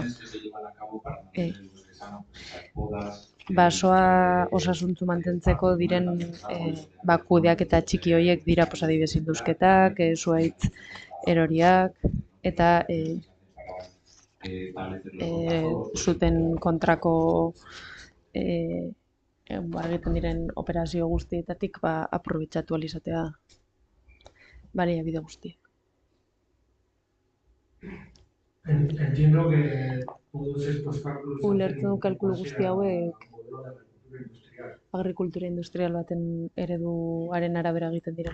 Bai, Quiero decir, en mi esan nahi dut, nire herrian, Karrantzan, exagerada para poder aprovechar, pero que se producen con soja polin kantitate handia dago, baina adibidez hauek eragiten dira Argentinatik ekarritako sojarekin. Azkenean kalkulu hauek bideo horri eta dokumentu desberdinetan egiten dira, eta ikerketa hauek egiten dituzten instituzioek egiten dituzte, baina bai uste dute maila industrialeko disponibilitate horren inguruan egiten dira.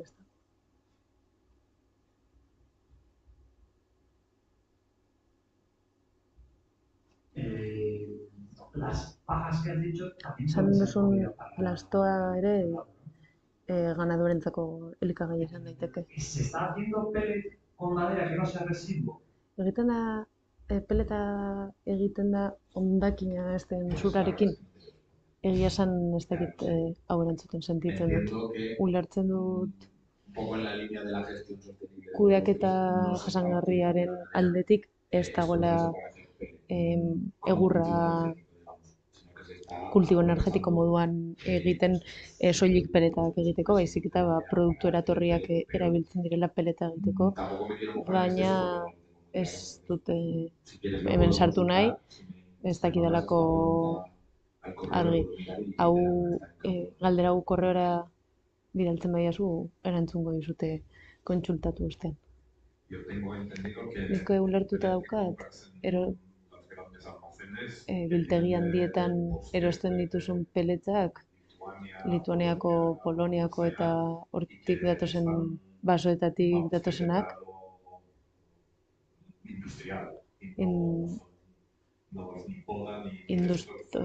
jatorri industrialekoak direla. Ekoizpena zuzenean eskalandiko ekoizpena dela, ez da? Momentuan oso presio basua daukate, hori adibidez Ekopek daukan esperientzia hori da, ezin dute presio horiekin lehiatu, ez da? Ekoizpen industrialeko hauekin, non aspektu ekologikoak ez dien hainbeste, edo ez dioten hainbeste garrantzirik ematen. Una planta de biogás has dicho como una de las posibilidades. Esan duzu biomasa planta batean aukera bat dela metanoa txertatzea edo biogasa gas natural sare batean. Ez baldin banago nik uste dut biogasak gutxi garabera 175 metanoa dauka eta injektatu ahal izateko edo txertatu ahal izateko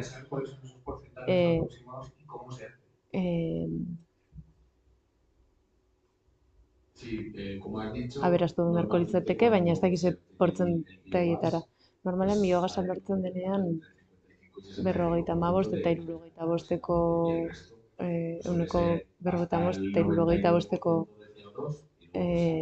100etan.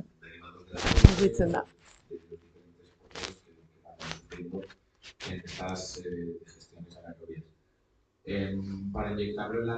Hau gasarean sartu ahal izateko, normalean gas naturala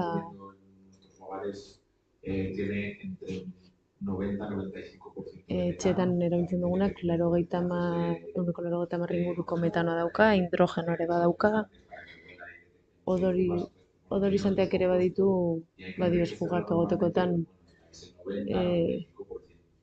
frogak egotekotan detektatu ahal dezagun. La operación Orduan, de purificación de purifikazio biogasa biometano bihurtzeko prozesua teknologia prozesu desberdinak daude. Gaur egun aurreratuenak membranak dira.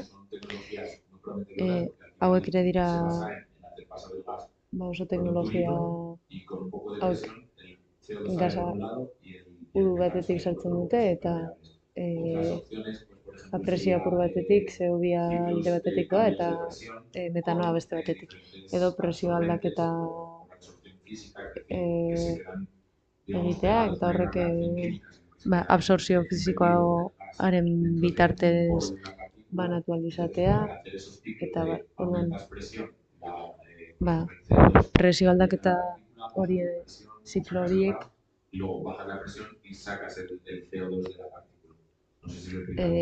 banatu egiten dute. Zagit oso ondo azaldu duan. Imaginatu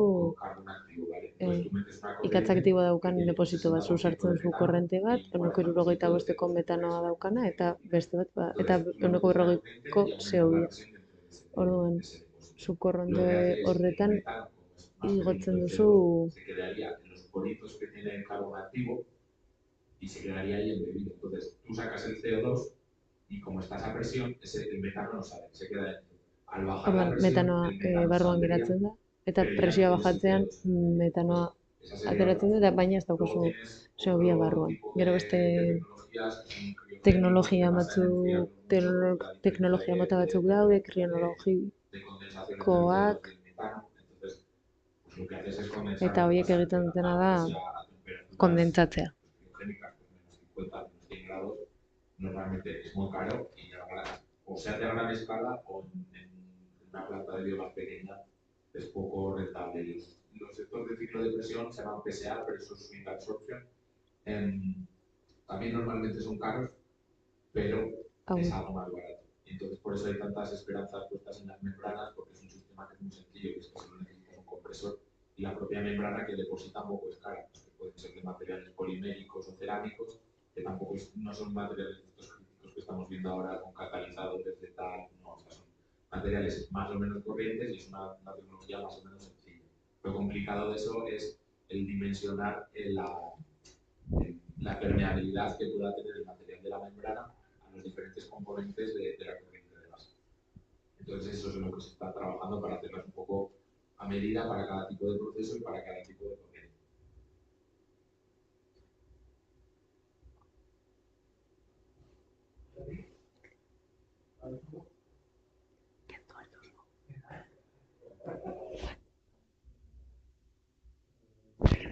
En un sistema de biogás, de metanización, has dicho que biogas metanizazio prozesu batean esan duzu araztegietako hondakinak erabili daitezkela, baina bertan ere metal pisutsu asko daudela.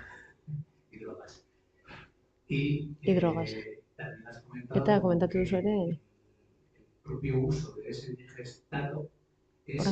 digestatorren erabilera dela lurren fertilizazioa. Hori erabiltzen duzunean, biokombustible hori erabiltzen duzunean, biogasa sortzeko, zer egiten duzu hondar horrekin ezin den erabili lurra fertilizatzeko? Normalean beste valorizazio prozesu bat da erretzea, hori da errezena. Ziku daudenez eta karbona daukatenek erre egiten dira. Arazoa ez da desagertzen, metalak ez dira desagertzen. Errautsetan daude, edo beste batzu volatilizatu egiten dira, hori gai korapilatsu bada eta kontu handia izan behar da. Idealki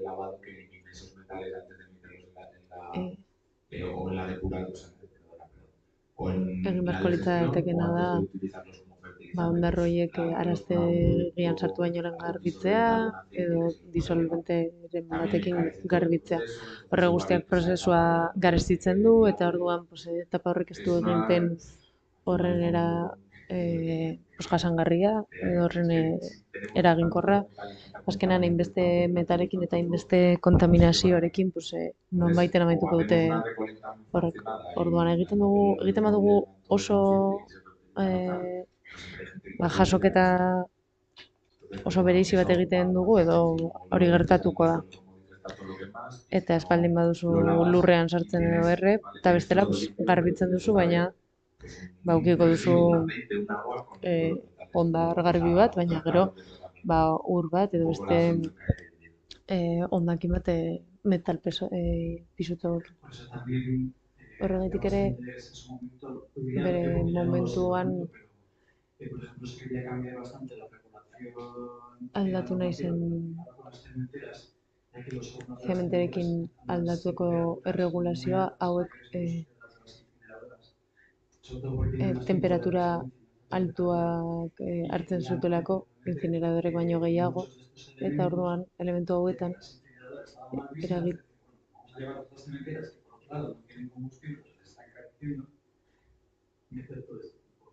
eta orduan hor erabiltzen ziren zementeretan erabiltzen ziren erregai guzti horiek incineradoretan erabili beharrean, baina azkenan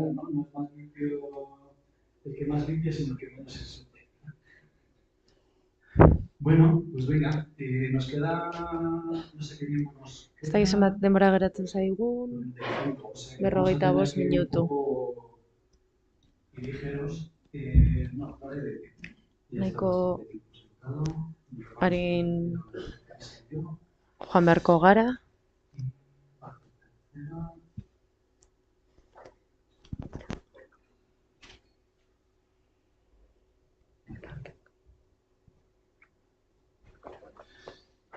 Vamos a intentar respetar la hora de finalización, las 2 de la tarde. Amaiera ordua respetatzen saiatuko gara, arratsaldeko ordu biak.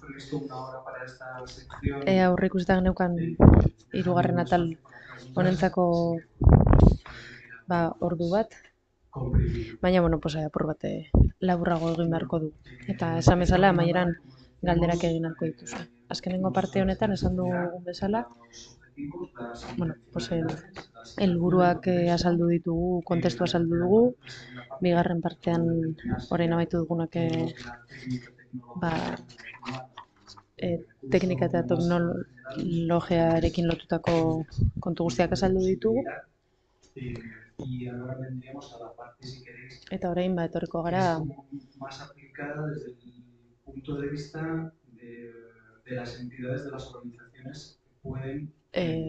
erakunde eta antolakunde ikuspuntutik, edo guztia real egin dezaketen erakunde horien ikuspuntutik landuko dugu azkenengo puntu hau, ezta? Dauden ereduak eta guztia komunitate bioenergetiko baten ikuspuntutik landuta.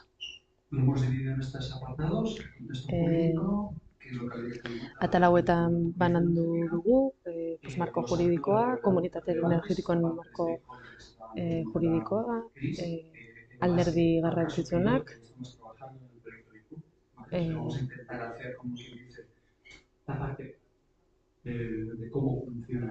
alderdi praktikoa azalduko ditugu, eta finantzazioari eta apoio ekonomikoari dagokionez zenbait apunte eta ondorioak batez handi dialogoa izateko. Lege esparruari buruz, 2 zuzentarau ditugu.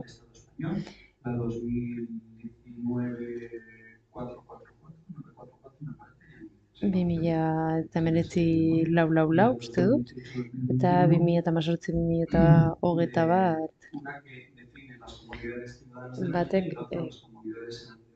komunitate edo hiri komunitateak edo energia berriztagarrien komunitateak definitzen ditu. Honek, bueno, pendiente daukagun lan bat da, ez daukagula transposizio bat. o se lo están apropiando y están haciendo su propio modelo, se está utilizando únicamente un concepto que sería de comunidades locales de energía. Entonces, comunidades locales de energía, Energia komunitate lokalak, era generiko batean, bi kontzeptu, legislazioan jasota dauden bi kontzeptuak barne biltzen ditu, komunitate energetikoa zertara sartuko den komunitate energetiko batera edo bestera sartu asko da. Orduan,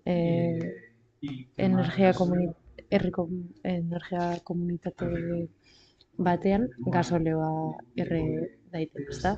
Ez dagoelako teknologia aldetik inolako mugarik. Ez dauka komunitate energetiko batek ez dauka inolako muga geografikorik. Donde cualquiera efectivamente puede participar, pero su grado de independencia tampoco edonork parte hartu dezake, baina bere independentzia gradua ez dago definituta.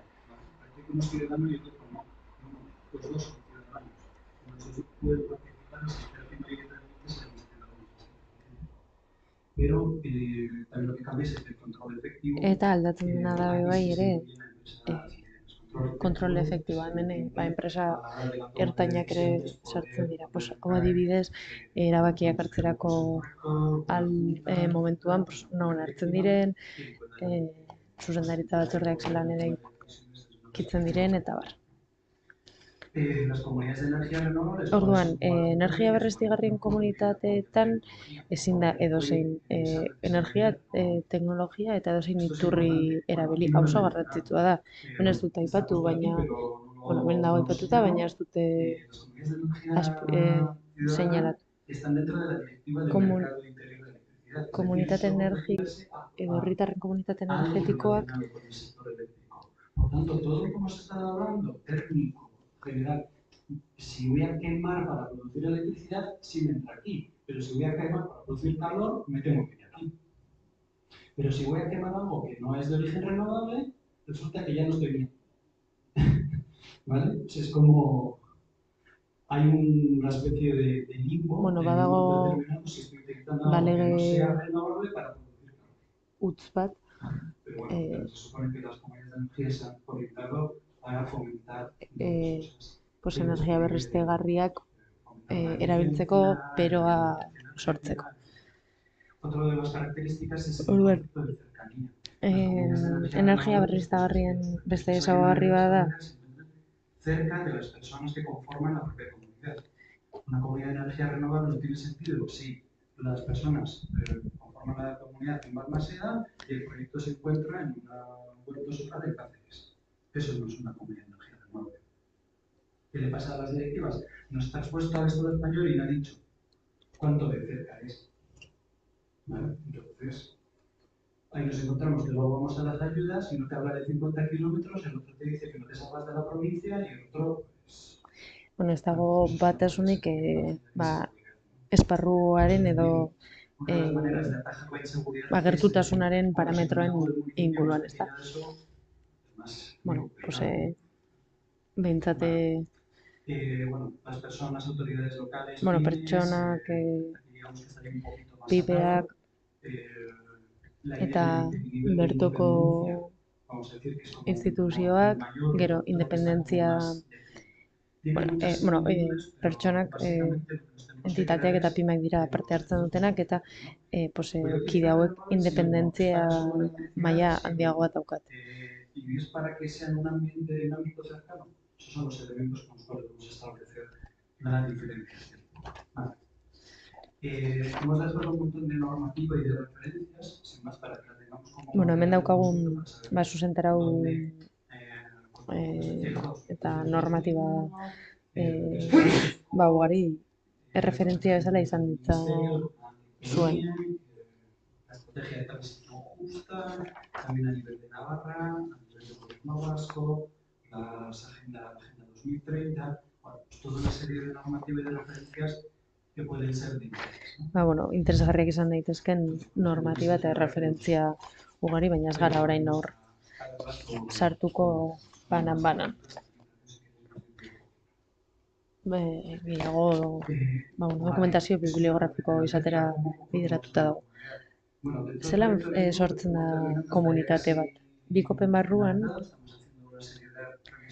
ia orain amaitzen ari garela, laster aurkeztuko dira, edo aurkeztuko da gida bat, momentu zure gaztelean ez da euskeraz egongo dena.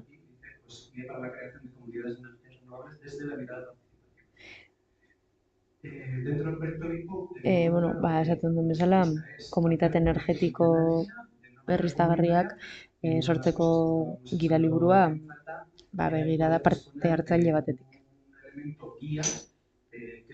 Orduan, elementu honek erraztuko du komunitatearen sorkuntza bera, ezta? Orduan, goien bezala egiten ari garen esperientzia honek ekarpenak egin dizkio prozesu osoari. Orduan, gidaliburua prozesu parte hartzaileetan dago zentratuta eta berdindu ze proiektura lotzen zaion, ezta?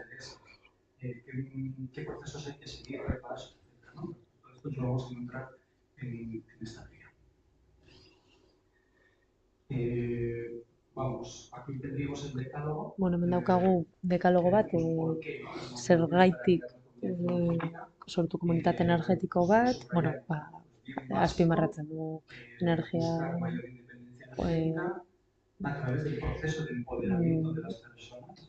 onura basiko edo oinarrizko ongizatea delako, honek energia berriztagarriak bultzatzeak independentziagoak egiten gaituelako energetikoki,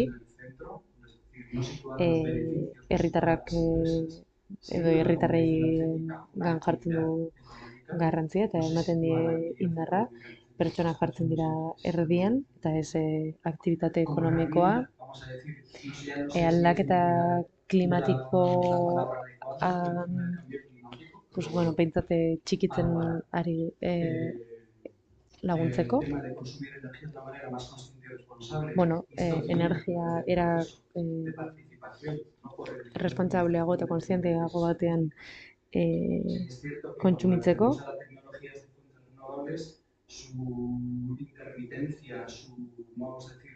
Bajo tasa de retorno energético con respecto a combustibles fósiles y su disponibilidad nos hace ser mucho más conscientes de cómo usar y por tanto de hacerlo de manera más responsable, ¿no? En el caso de aprovechar recursos locales, bertoko baliabideak erabiltzea. Una comunidad energética que tengo en mi entorno, porque hacer un mapeo y una identificación. Entonces esas identificaciones tendré que identifikazio horietan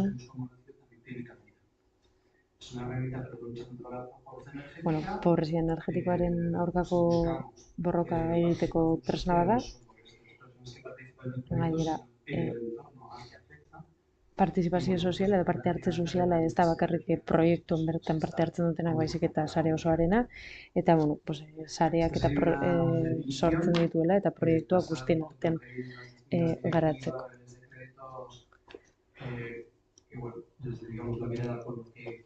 Desde la cual sintetizamos las de Boliner y ello, por un lado, ¿no? Estamos hablando de una entidad que tiene carácter jurídico. Izaera juridikoa duen entitate bat da, euskara lagun talde bat, hemen proiektu bat dago, entitateak eta pertsonak elkartzen gara, kolore guztietakoak. Eta bertan energiarekin lotutako jarduerak egingo ditu eta zerbitzuak emango dizkiogu komunitate bati, ezta?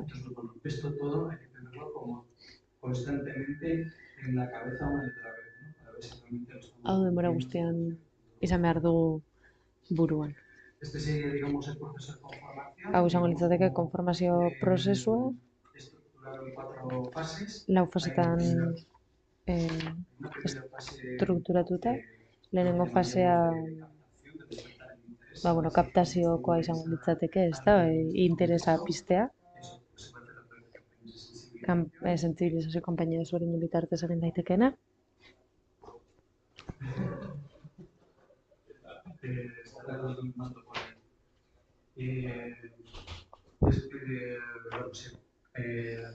Básicamente al final estamos suficientes personas que estemos interesadas en Bueno, realizar azkenean algo honek del concepto de comunidad energética, sí, no.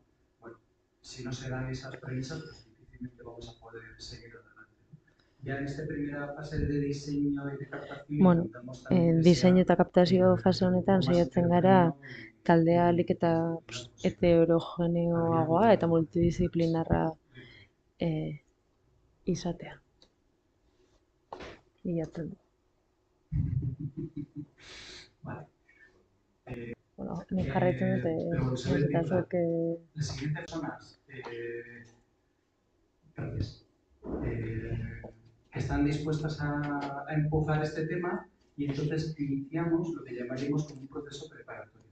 Gero honen ostean prestakuntza prozesu bat izango dator, bertan pertsonek erabaki batzuk hartu behar dituzte, entitate juridiko bat sortu,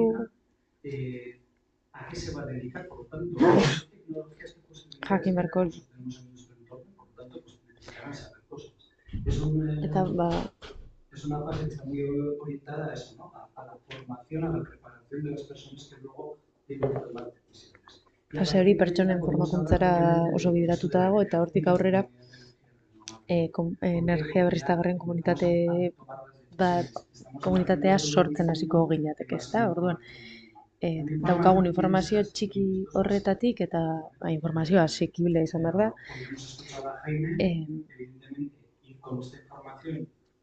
Komunitateentzako adibidez gaur Jaime entzun dugu eta informazio guzti hauekin honekin ezin gara herritarren gara joan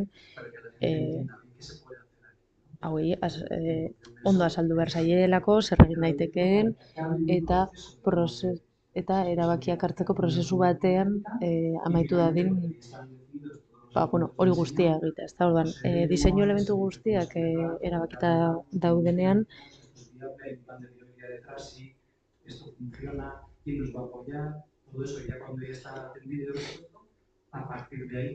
hortik aurrera erabaki dezakegu proiektua martxan jartzea, ezta? Eta eratu egiten da dena.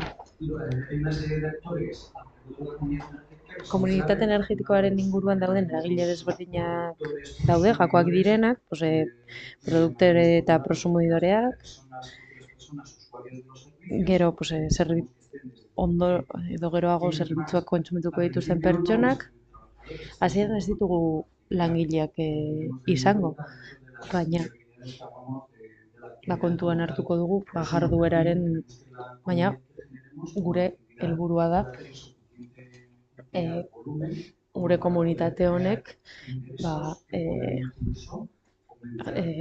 hainbesteko diru sarrerak izatea lanpostuak edo enplegua sustatu ahal izateko ere, ezta? Orduan, epertainean ez luke izango, ezta? Kolaboratzaileak modu batera edo bestera parte hartzen dutenak, ekonomikoki binkulatu gabe, baina ekarpen ekonomikoak egin nahi dituztenak, eta era batera edo bestera lagundu nahi dutenak, ezta? Eta gero ja zuzenen inbertsoreak dira, hauek ez dira kanpoko inbertsio fondoak, baizik eta izan nahiko liratezke bai, baina gu hitz egiten ari gara bazkideei buruz, ezta?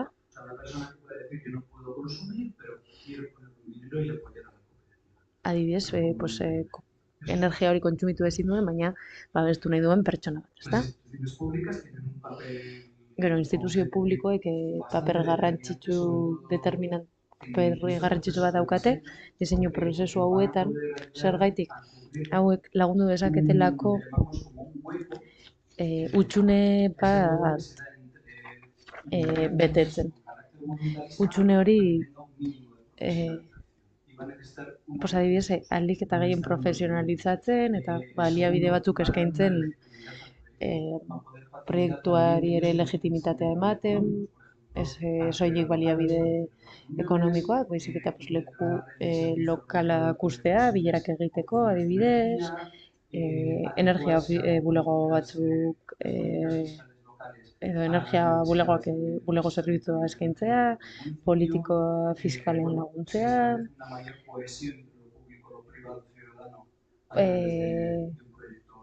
publikoaren edo aspektu publikoen eta pribatuen arteko harremana sendotzea, eta errazte eta edatze tresna bat bezala. Diagrama honetan komunitate energetikoen garapena ikusi dezakegu, gutxi gorabehera urte bateko prozesu batean, ezta? Hau bizkortu daiteke, atzeratu daiteke, arrazoi desberdinengatik, baina hau garrantzitsua da, diseinuari garrantzi handia ematen diogulako, ezta? Hau elkarrekin egiten ari gara eta interes desberdinetatik helburu komun batean elkartzen diren pertsona eta eragile desberdinekin ari gara lanean. Ez da, orduan, prozesu guzti honek lan elkarrekin egin beharreko lan bat ekartzen du, ez da?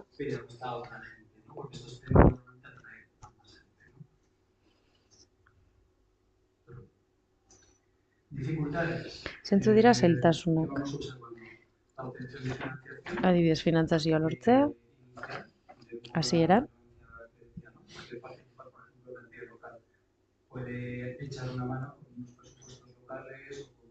Adibidez, eragile publiko lokalek lagundu dezakete prozesu hauek abiatzen.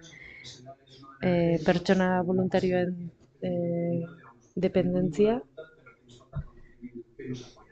ez da, voluntate edo interes handia daukatenak, baina jakintza gutxi, gobernantza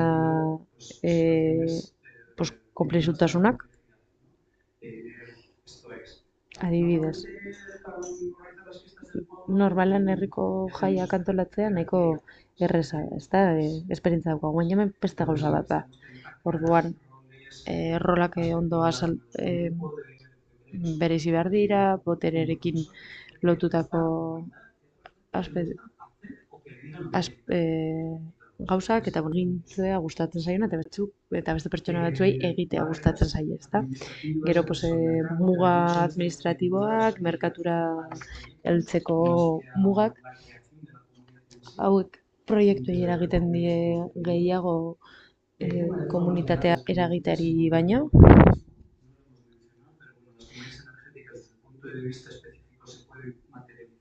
Komunitate energetikoak gaur endia kooperatiba edo elkarte formetan eratu daitezke eta normalean kooperatibak ez zaizkigu horren familiarrak egiten edo horren gertukoak egiten. Baina, hori askotan elementu mugakide bat izan bai da.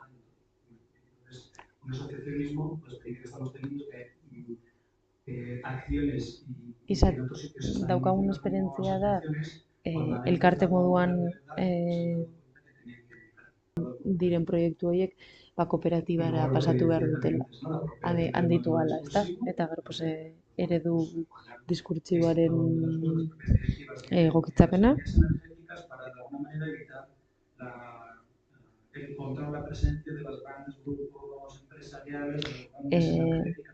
Enpresa handiek egiten dutena. Eta orduan, mozorratutako entitate txikiak gaur egun subentzio publikoak edo diru laguntza publikoak ditugu. y a veces ese apoyo se está dando desde las propias entidades públicas, otras veces a través de las diferentes bancas, bancaritas desde el punto de vista específica, también desde los propios socios.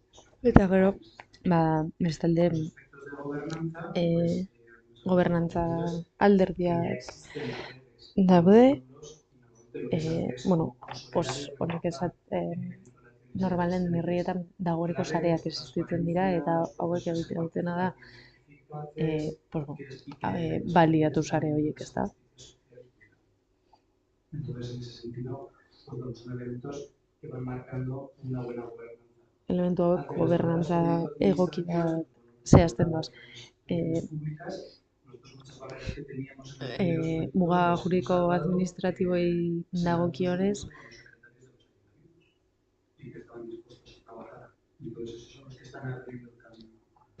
bueno, instituzio publikoetan edo babesa bilatu dezakegu, galdetu,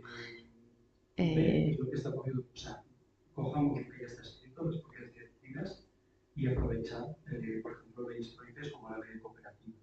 aholkularitza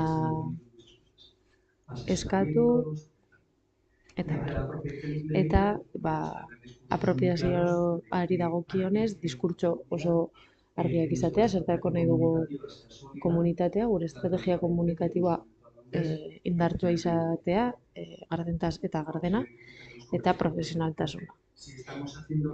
Gure identitate propioa sortzea, ez da. Gauza bera egiten nahi baldin bagara, izango da, zelan egiten dugun izango da hori horrengo ezberdintasuna, ez da? Alderde hau krisi utziko diot, izango dugu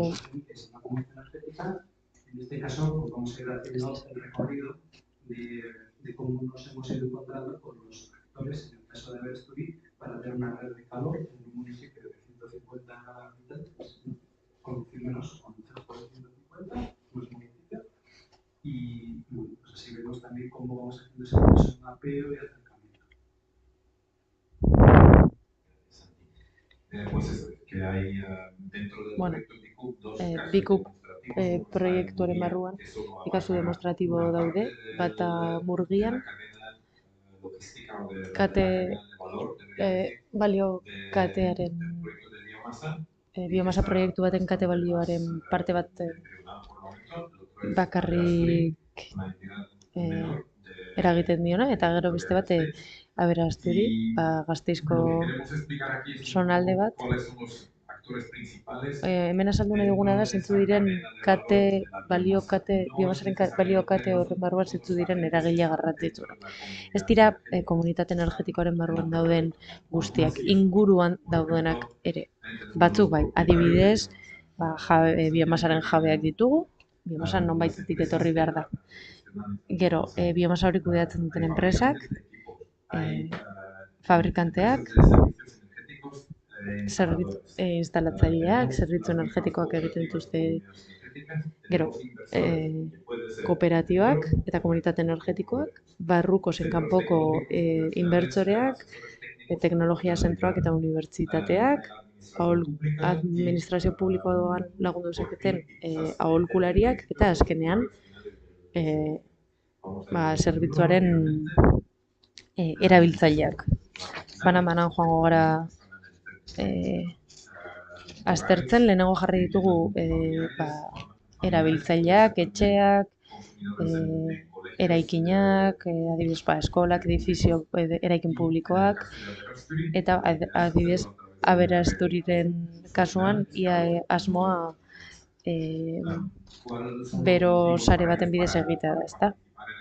Zentzu dira honen hau erabiltzeko arrazoiak, beroa presionean erabiltzea, bero ekologikoa, gertuko eta egiaztatutako jatorriarekin, beroa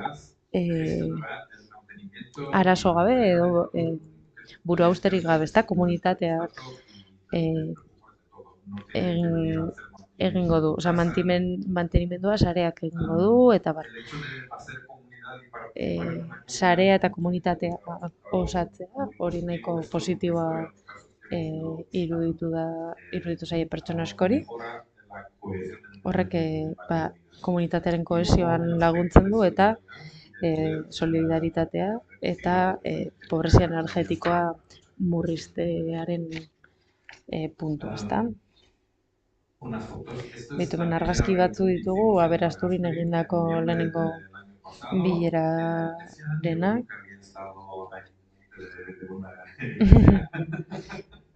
2021ko azaroan egin genuen, bertako elizan.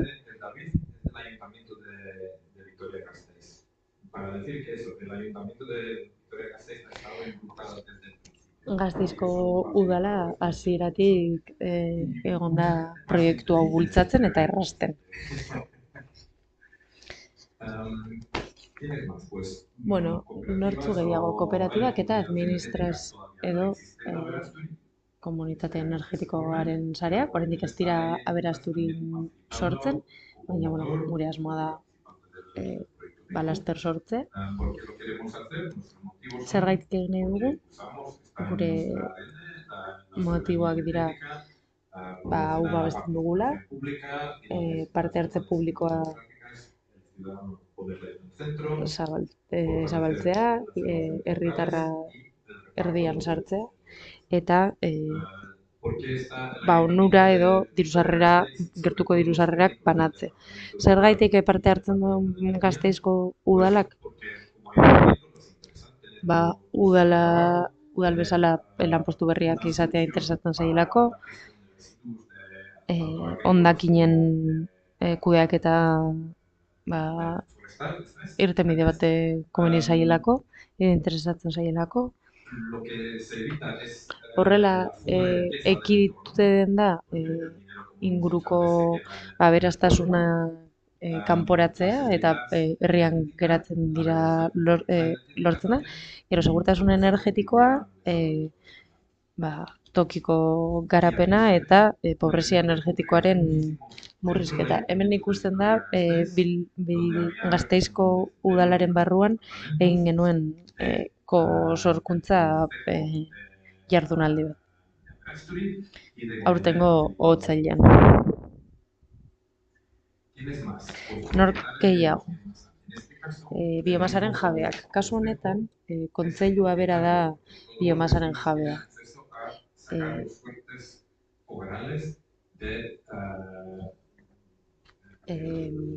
Bizilagun guztiek daukate bertara sarbidea. Hori biomasa forestalerako, baina pentsatzen ari gara ere aldi berean lastoan bertoko nekazari eta abeltzainei soberan daukaten lastoa. Haiek balorizatu nahi dute, baina eta hortik onurak ateratzea. Zergaitik, arazo gutxiago ematen dielako, garraio gasturik ez dutelako behar, eta haiek izan direlako hornitzaile independente eta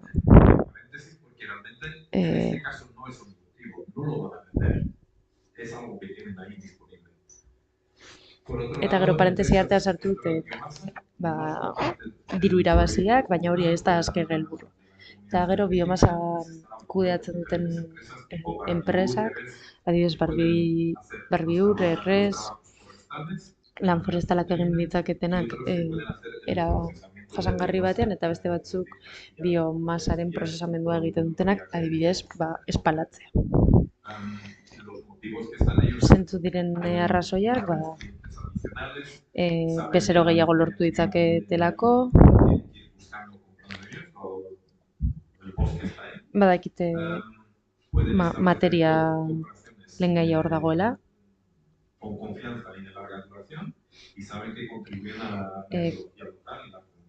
epe luzeko eta konfiantzazko kooperazio garatu dezaketelako eta komunitate edo bertoko komunitateari eragiten diotelako.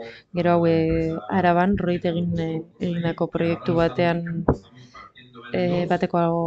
batera egindako bisita baten egin genuen, Orduan, hauek ez daukate espalatze sistemara sarbidea eta pues, lan gehigarri bat egin behar dute proiektu txikia direlako ba, enbor horiek zati txikiagotan mozteko. Gero adibidez, Sabandon, hemen uzten diet, gordetzen dituzte espalak, hor ikusten dira. Lehenengo aste pare baten bidez, aste pare batetan zikatzen dute, ekaina eta uztailean, eta gero biltegi honetan sartzen dute, eta hauek dira dauden bi galderak. Eta argazki hau ja ikusi duzue, Murillo de Gallegoko hotela, bueno, Jaime Kae azaldu du.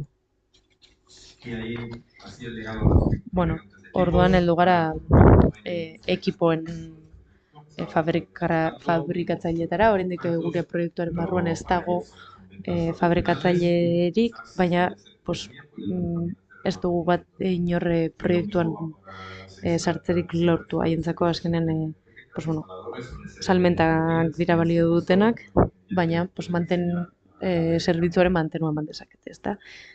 Eta instaladoreak ere badaude, zentro teknologikoak eta unibertsitateak, adibidez CIRCE, pues bertan ikerketa eta garapenerako esparru berriak dituzte, eta gero inbertsoreak ere ditugu, izan daitekenak pribatuak edo publikoak. Izan daitezkenak adibidez banka etikoa edo beren burua edo beren irudia garbitzeko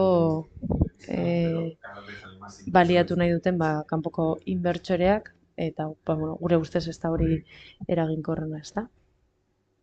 Edo interesgarrina. Eta uste dut Santiri pasatuko dio dela hitza. Bueno, finantzazio eta babes ekonomikoari buruz hitz egiteko. Bai, bueno, ez naiz oso sakon sartuko hemen.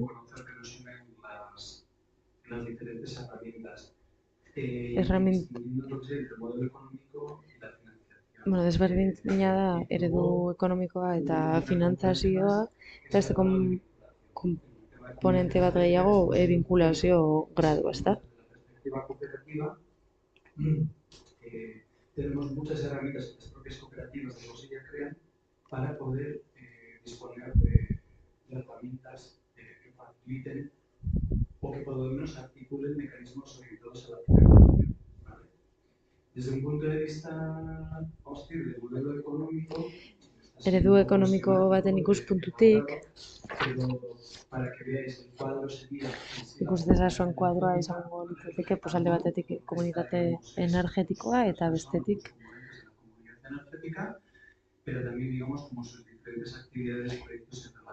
proiektu eta jarduera desberdinak. Ez da, orduan alde batetik proiektu desberdinak ditugu, adibidez biomasa proiektu bat edo instalazio fotovoltaiko proiektu bat, orduan proiektua kudeatzeko sarrera eta diru sarrera batzuk ditugu, adibidez Nafarroan baditugu, gero adibidez diru laguntza lokal jakinak ditugu, adibidez herri partaideetara bideratutakoak, baina hemen hitz egiten ari gara diru sarrerak eta gastuak, ez finantzazioa. Izango ditugu gastu batzuk instaladoreak kontratatu beharko ditugulako, gero finantzazio prozesuari lotutako sarrerak,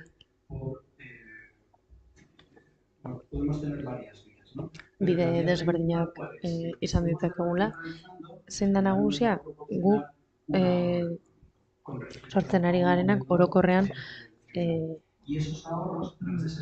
aurrezte ekonomiko bat ekarriko digu, ezta? hogares, etcétera, todo eso se va a reflejar en ahorros. Hori guztia aurrezkietan edo aurreztuko dugun diruan egongo da islatuta, ezta? La propia comunidad es la que factura a los usuarios o la que pasa una cuota a los usuarios por el uso de la red de calor o por el uso del servicio económico, ¿no? Entonces decimos que todos esos ahorros o los servicios se van a convertir en cuotas. Horiek guztiak, edo aurrezki horiek guztiak, aurrezten den diru guzti horiek, kuota moduan itzuli daiteke komunitate energetikoaren onurarako, ezta? Orduan hemen proiektuaren bideragarritasunari lotutako mugak ikusi ditzakegu, ezta?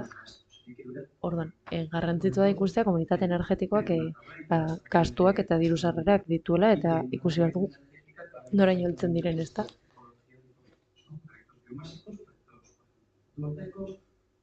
Servicios vinculados a nuestras tecnologías energéticas. El año pasado trabajamos en unos encuentros en Hernani al respecto, pero también pues, a través de procesos de ahorros. Aquí también hemos reflejado el gasto correspondiente, pues, por ejemplo, a tener asesoramiento externo o a tener una persona trabajadora dentro de la comunidad.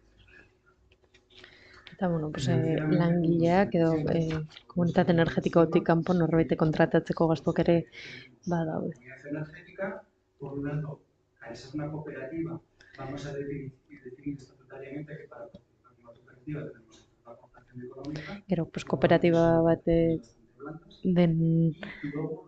kooperatiben kasuan parte hartzeko aportazio ekonomikoak egon beharko dira, nahiko txikiak, baina, Cooperativamente se distingue lo que es obligatorio y voluntario. Y voluntario en este caso es porque vamos a participar en unos proyectos que tienen unos costes y hay que financiar y en los cuales pues, podemos estar poniendo dinero de nuestro bolsillo. No solo de nuestro bolsillo, lo haríamos, por ejemplo, como socias operadoras, como inversoras, en algunos casos bazkideen poltsikotik, inbertsoreak, reflejando nuestro carácter no lucrativo, kolaboratzaileak, eta kooperatibako kideak, ezta.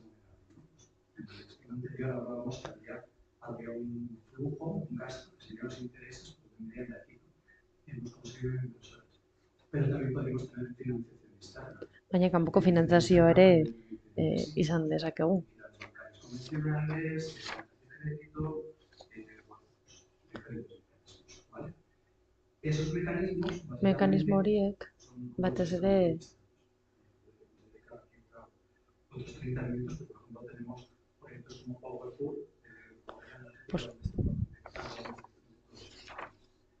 primer punto, autofinanciación. Lehenengo puntu autofinantzaketa. Total, parcial, crowdfunding, una modalidad que está un poco Crowdfunding. Hauek dira bioenergia proiektuentzako soluzio finantzieroak, ezta? Irtenbide finantzieroak. Autofinantzaketa, crowdfundinga, bankuen prestamo konbentzionalak, finantzazio publikoa. En algunos casos se conocen de comunidades energéticas, es la propia entidad local la que está participando como una aportación económica. Pero luego también tenemos financiación procedente de otras fuentes. Eta gero beste iturri batzuetako finantzazio ere badago. Una línea específica de financiación para el desarrollo de proyectos de energías renovables, eficiencia, etcétera, pero que se tiene que restituir en su totalidad a través de los ahorros que se consiguen. Podríamos estar buscando mecanismos de este tipo. Podríamos buscar algún otro fondo privado que participase pero tener de no perder el control funts pribatuak con respecto a dependencias y luego pues, unos mecanismos como capital eta gero arrisku kapitalak kooperatibetatik eratorritako garatzaileen eskutik, ezta? Son diferentes líneas y hay algunas que pueden estar más vinculadas a la creación de las actividades de las entidades y otras que van a estar más vinculadas a los proyectos. Podemos encontrar una ayuda o una línea de financiación que está vinculada al desarrollo de un proyecto de biogás y línea que está vinculada a te ayuda a formar tu comunidad energética. Y algunas que incluso combinen las dos facetas. El Ente Vasco de la Energía, por ejemplo, ahora está gestionando... Adibidez, energiaren euskal erakundea, Euskadin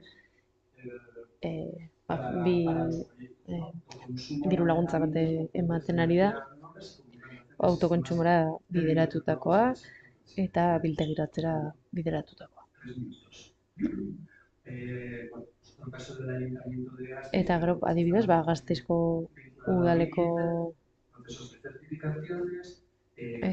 beste laguntza batzuk, etxe bizitzetarako, birgaitzetarako, etxe bizitzak birgaitzeko eta bar. Todas las comunidades energéticas que por lo menos nosotros promovemos van por ese carácter, sin ánimo de lucro. Bultzatzen ditugun proiektu guzti horiek ez daukate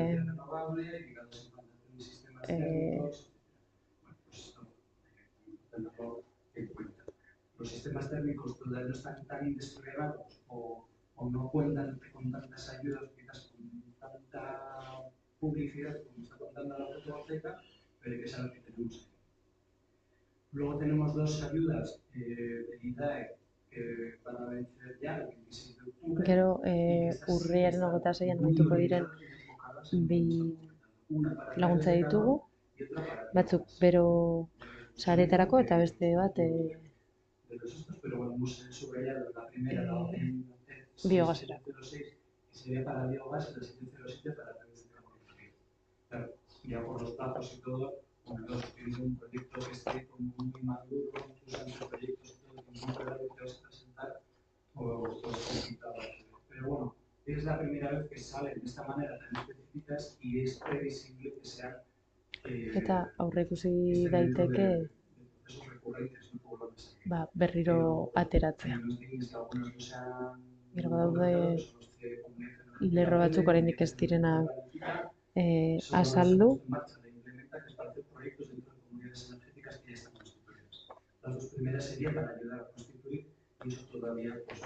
Batzuk dira komunitateak eratzeko eta beste batzuk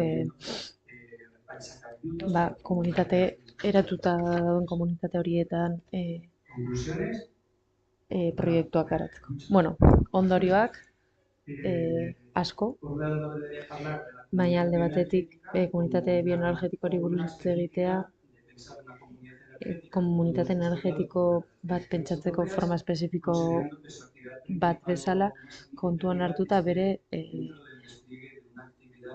jarduna nagusia bioenergia zentratuta egongo dela edo oinarrituta egongo dela, ezta? Bigarrenik,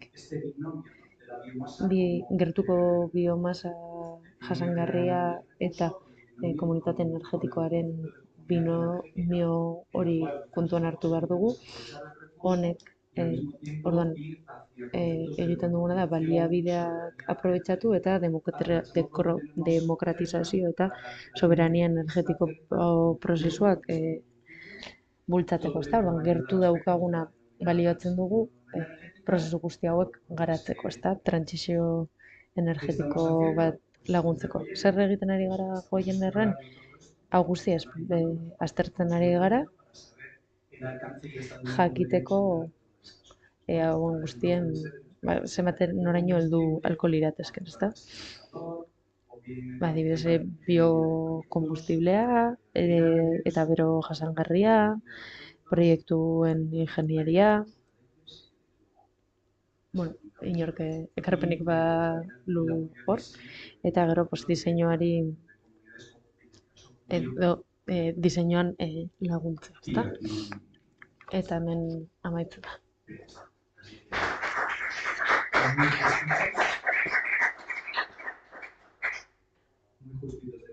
Bueno, denbora oso justu. Lehen bezala, galderarik balego erronda txiki bat, ez dakite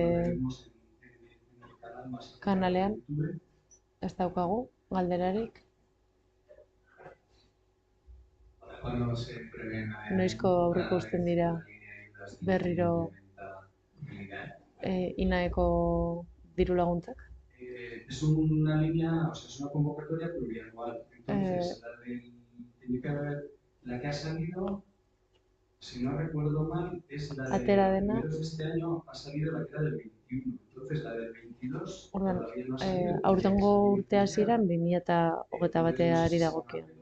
Zegokion, orden 2021koa, lasterretera beharko da. Diru laguntza hauek askotan asko Next Generation funtsei lotuta daude, eta printzipioz 2023 amaituko dira. Ez dakigu luzatuko den edo ez, baina printzipioz hau.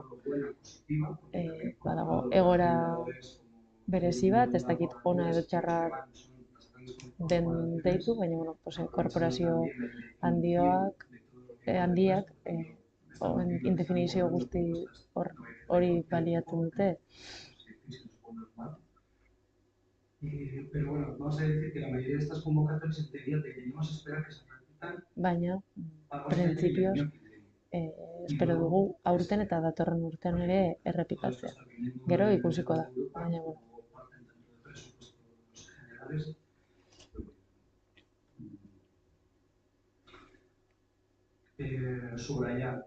azpimarratu nahi dugu. Komunitate energetikoen prozesuak azpimarratzen ditugunak, lehenengo egiten ditugunean, diseinatzen ditugunak, lehenengo bideragarritasun plan bat, eta gerokoak. Badaude teknologia batzuk,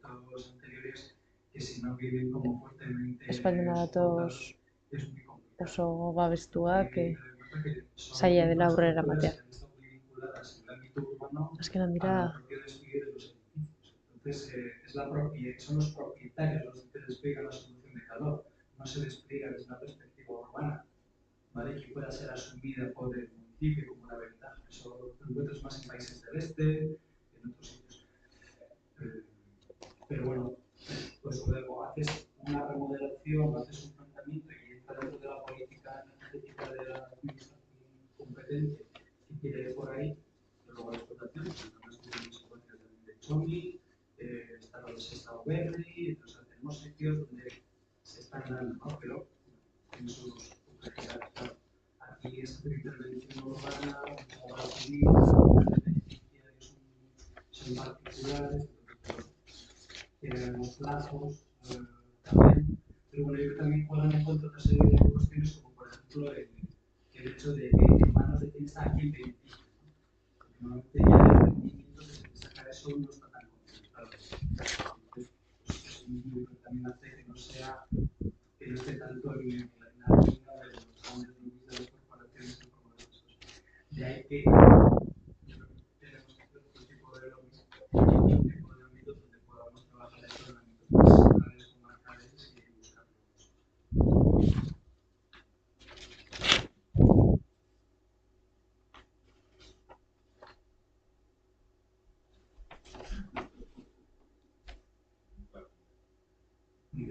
Hemos agotado el plazo. Bueno, pues yo por mi parte denbora amaituta, eskerrik asko bertaratu zareten guztioi, Jaime eta Krisi ere, batez ere. Jago hori ere eskertu nahi diot, nahiz eta bera hemen ez egon, berak hau honen aurkezpen honetan parte hartu du bai, eta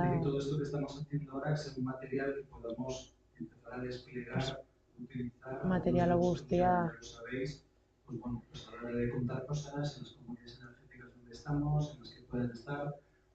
komunitate energetikoetan eta divulgazio hitzaldietan erabili ahal izateko material erabilgarri bezala edo material erabilgarria sortzeko hasiera puntu bat izan daiteke. Honekin laster elkarrizketa espero dugu, gero azaltzea gure kontaktuak hor daude. Inork gurea behar baldin badu, edo zertarako, bakizu non gaude. Eskerrik asko.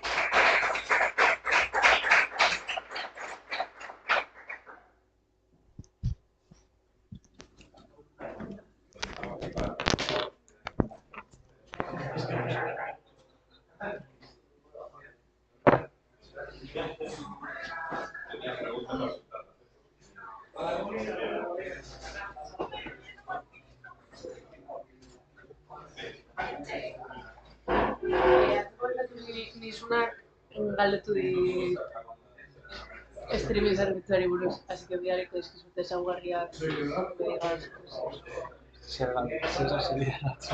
Barkat. Jardunaldi batzu Balmasedan irugunetakoak. Hiru egun, stream.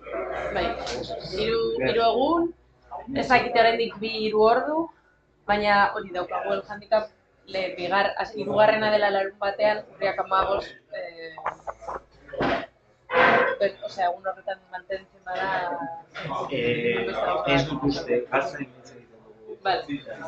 Bestea ere, son muy de... Osea, ez da lehenengo aldia aurrekontu bat eskatu, dana itxi eta gero atzeratzen dutela. Vale. Osea, quiero decir. Vale. Baina, bueno... Zer modu zaude? Osea, tengo el CPU... Oso negatuta. Baina, bueno, oso negatuta.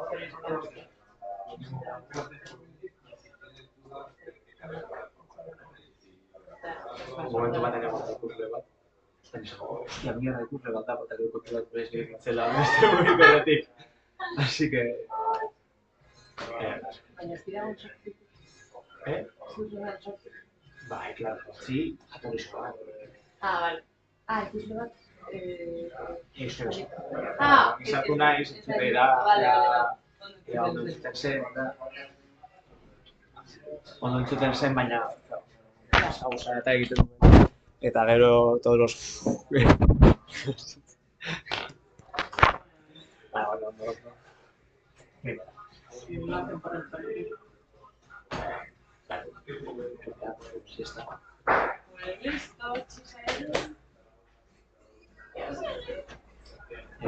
Lara, paso de tres. Bai.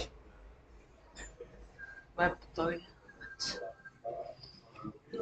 A ver.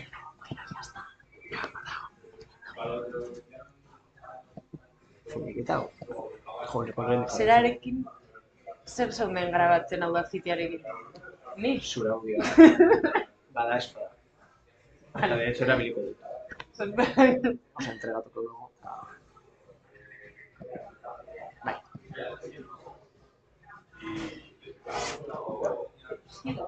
Vale, a ver.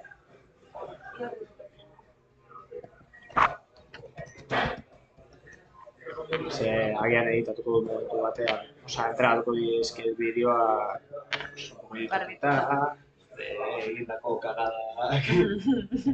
Kagada? Nireak ez, porque... Ez, hori... Ja, imaginatzen duzu orain.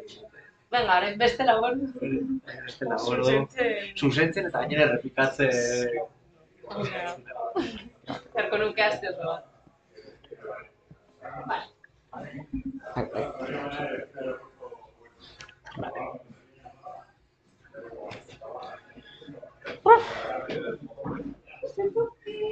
Vale, listo.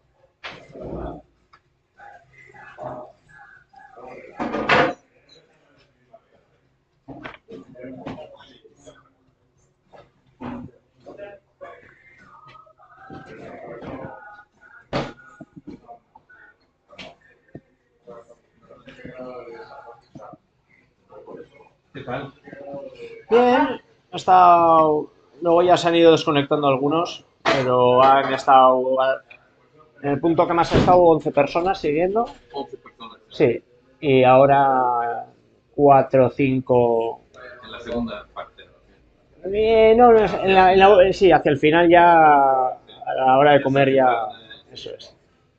Pero bueno, nos pasaremos... Y varias de las personas que han participado ya se conoce más bien la litania de la comunidad energética y menos la parte de la biomasa. Vale, sí, pues eso. ¿Qué tal? ¿Tú porque para traducir así 3 horas y media casi seguidas? Mal. Sí, porque normalmente el límite suele ser 2 horas. Sí, en algún otro evento con traducción simultánea, pues si es más de 1 hora ya son 2 personas y se van turnando. El límite son 2. Y es lo que yo tenía en mente que iba a ser, pero bueno, como ha sido todo... Cuando hicimos el presupuesto, yo sé que me pidieron de 2 horas. Sí, se presupuestó para... Para 2 horas. Eso es. Entonces, claro, ya ayer no podíamos No, pero seguro que conseguir otra persona. porque hay que haberlo, claro. Entonces, claro, Porque pues para nosotros el plan siempre ha sido de 10 a 4, ¿eh? Ya. Igual no tantas horas de meditación, pero aún así las no lo sabía.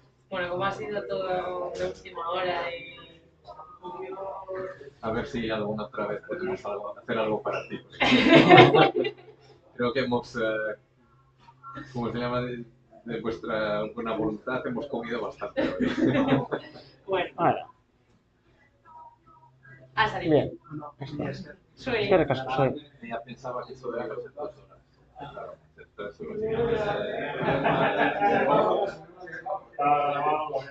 y al final Y parece estaba que sí estaba en el presupuesto. 2 horas. Sí, no entiendo por qué, porque siempre sabíamos que iba a ser una sea. Vamos a repetir esto en el día de... Lleva la marmota y la tortilla. Vale. Pero ya no hay ni streaming ni trabajo, ¿eh? Ah, era hoy el día. Sí, claro. Trabajo por el Pero... Bueno, ya se van a grabar y se van a poner alguien todavía se pone a comparar. Se divide, un se sabe, bonita. Contra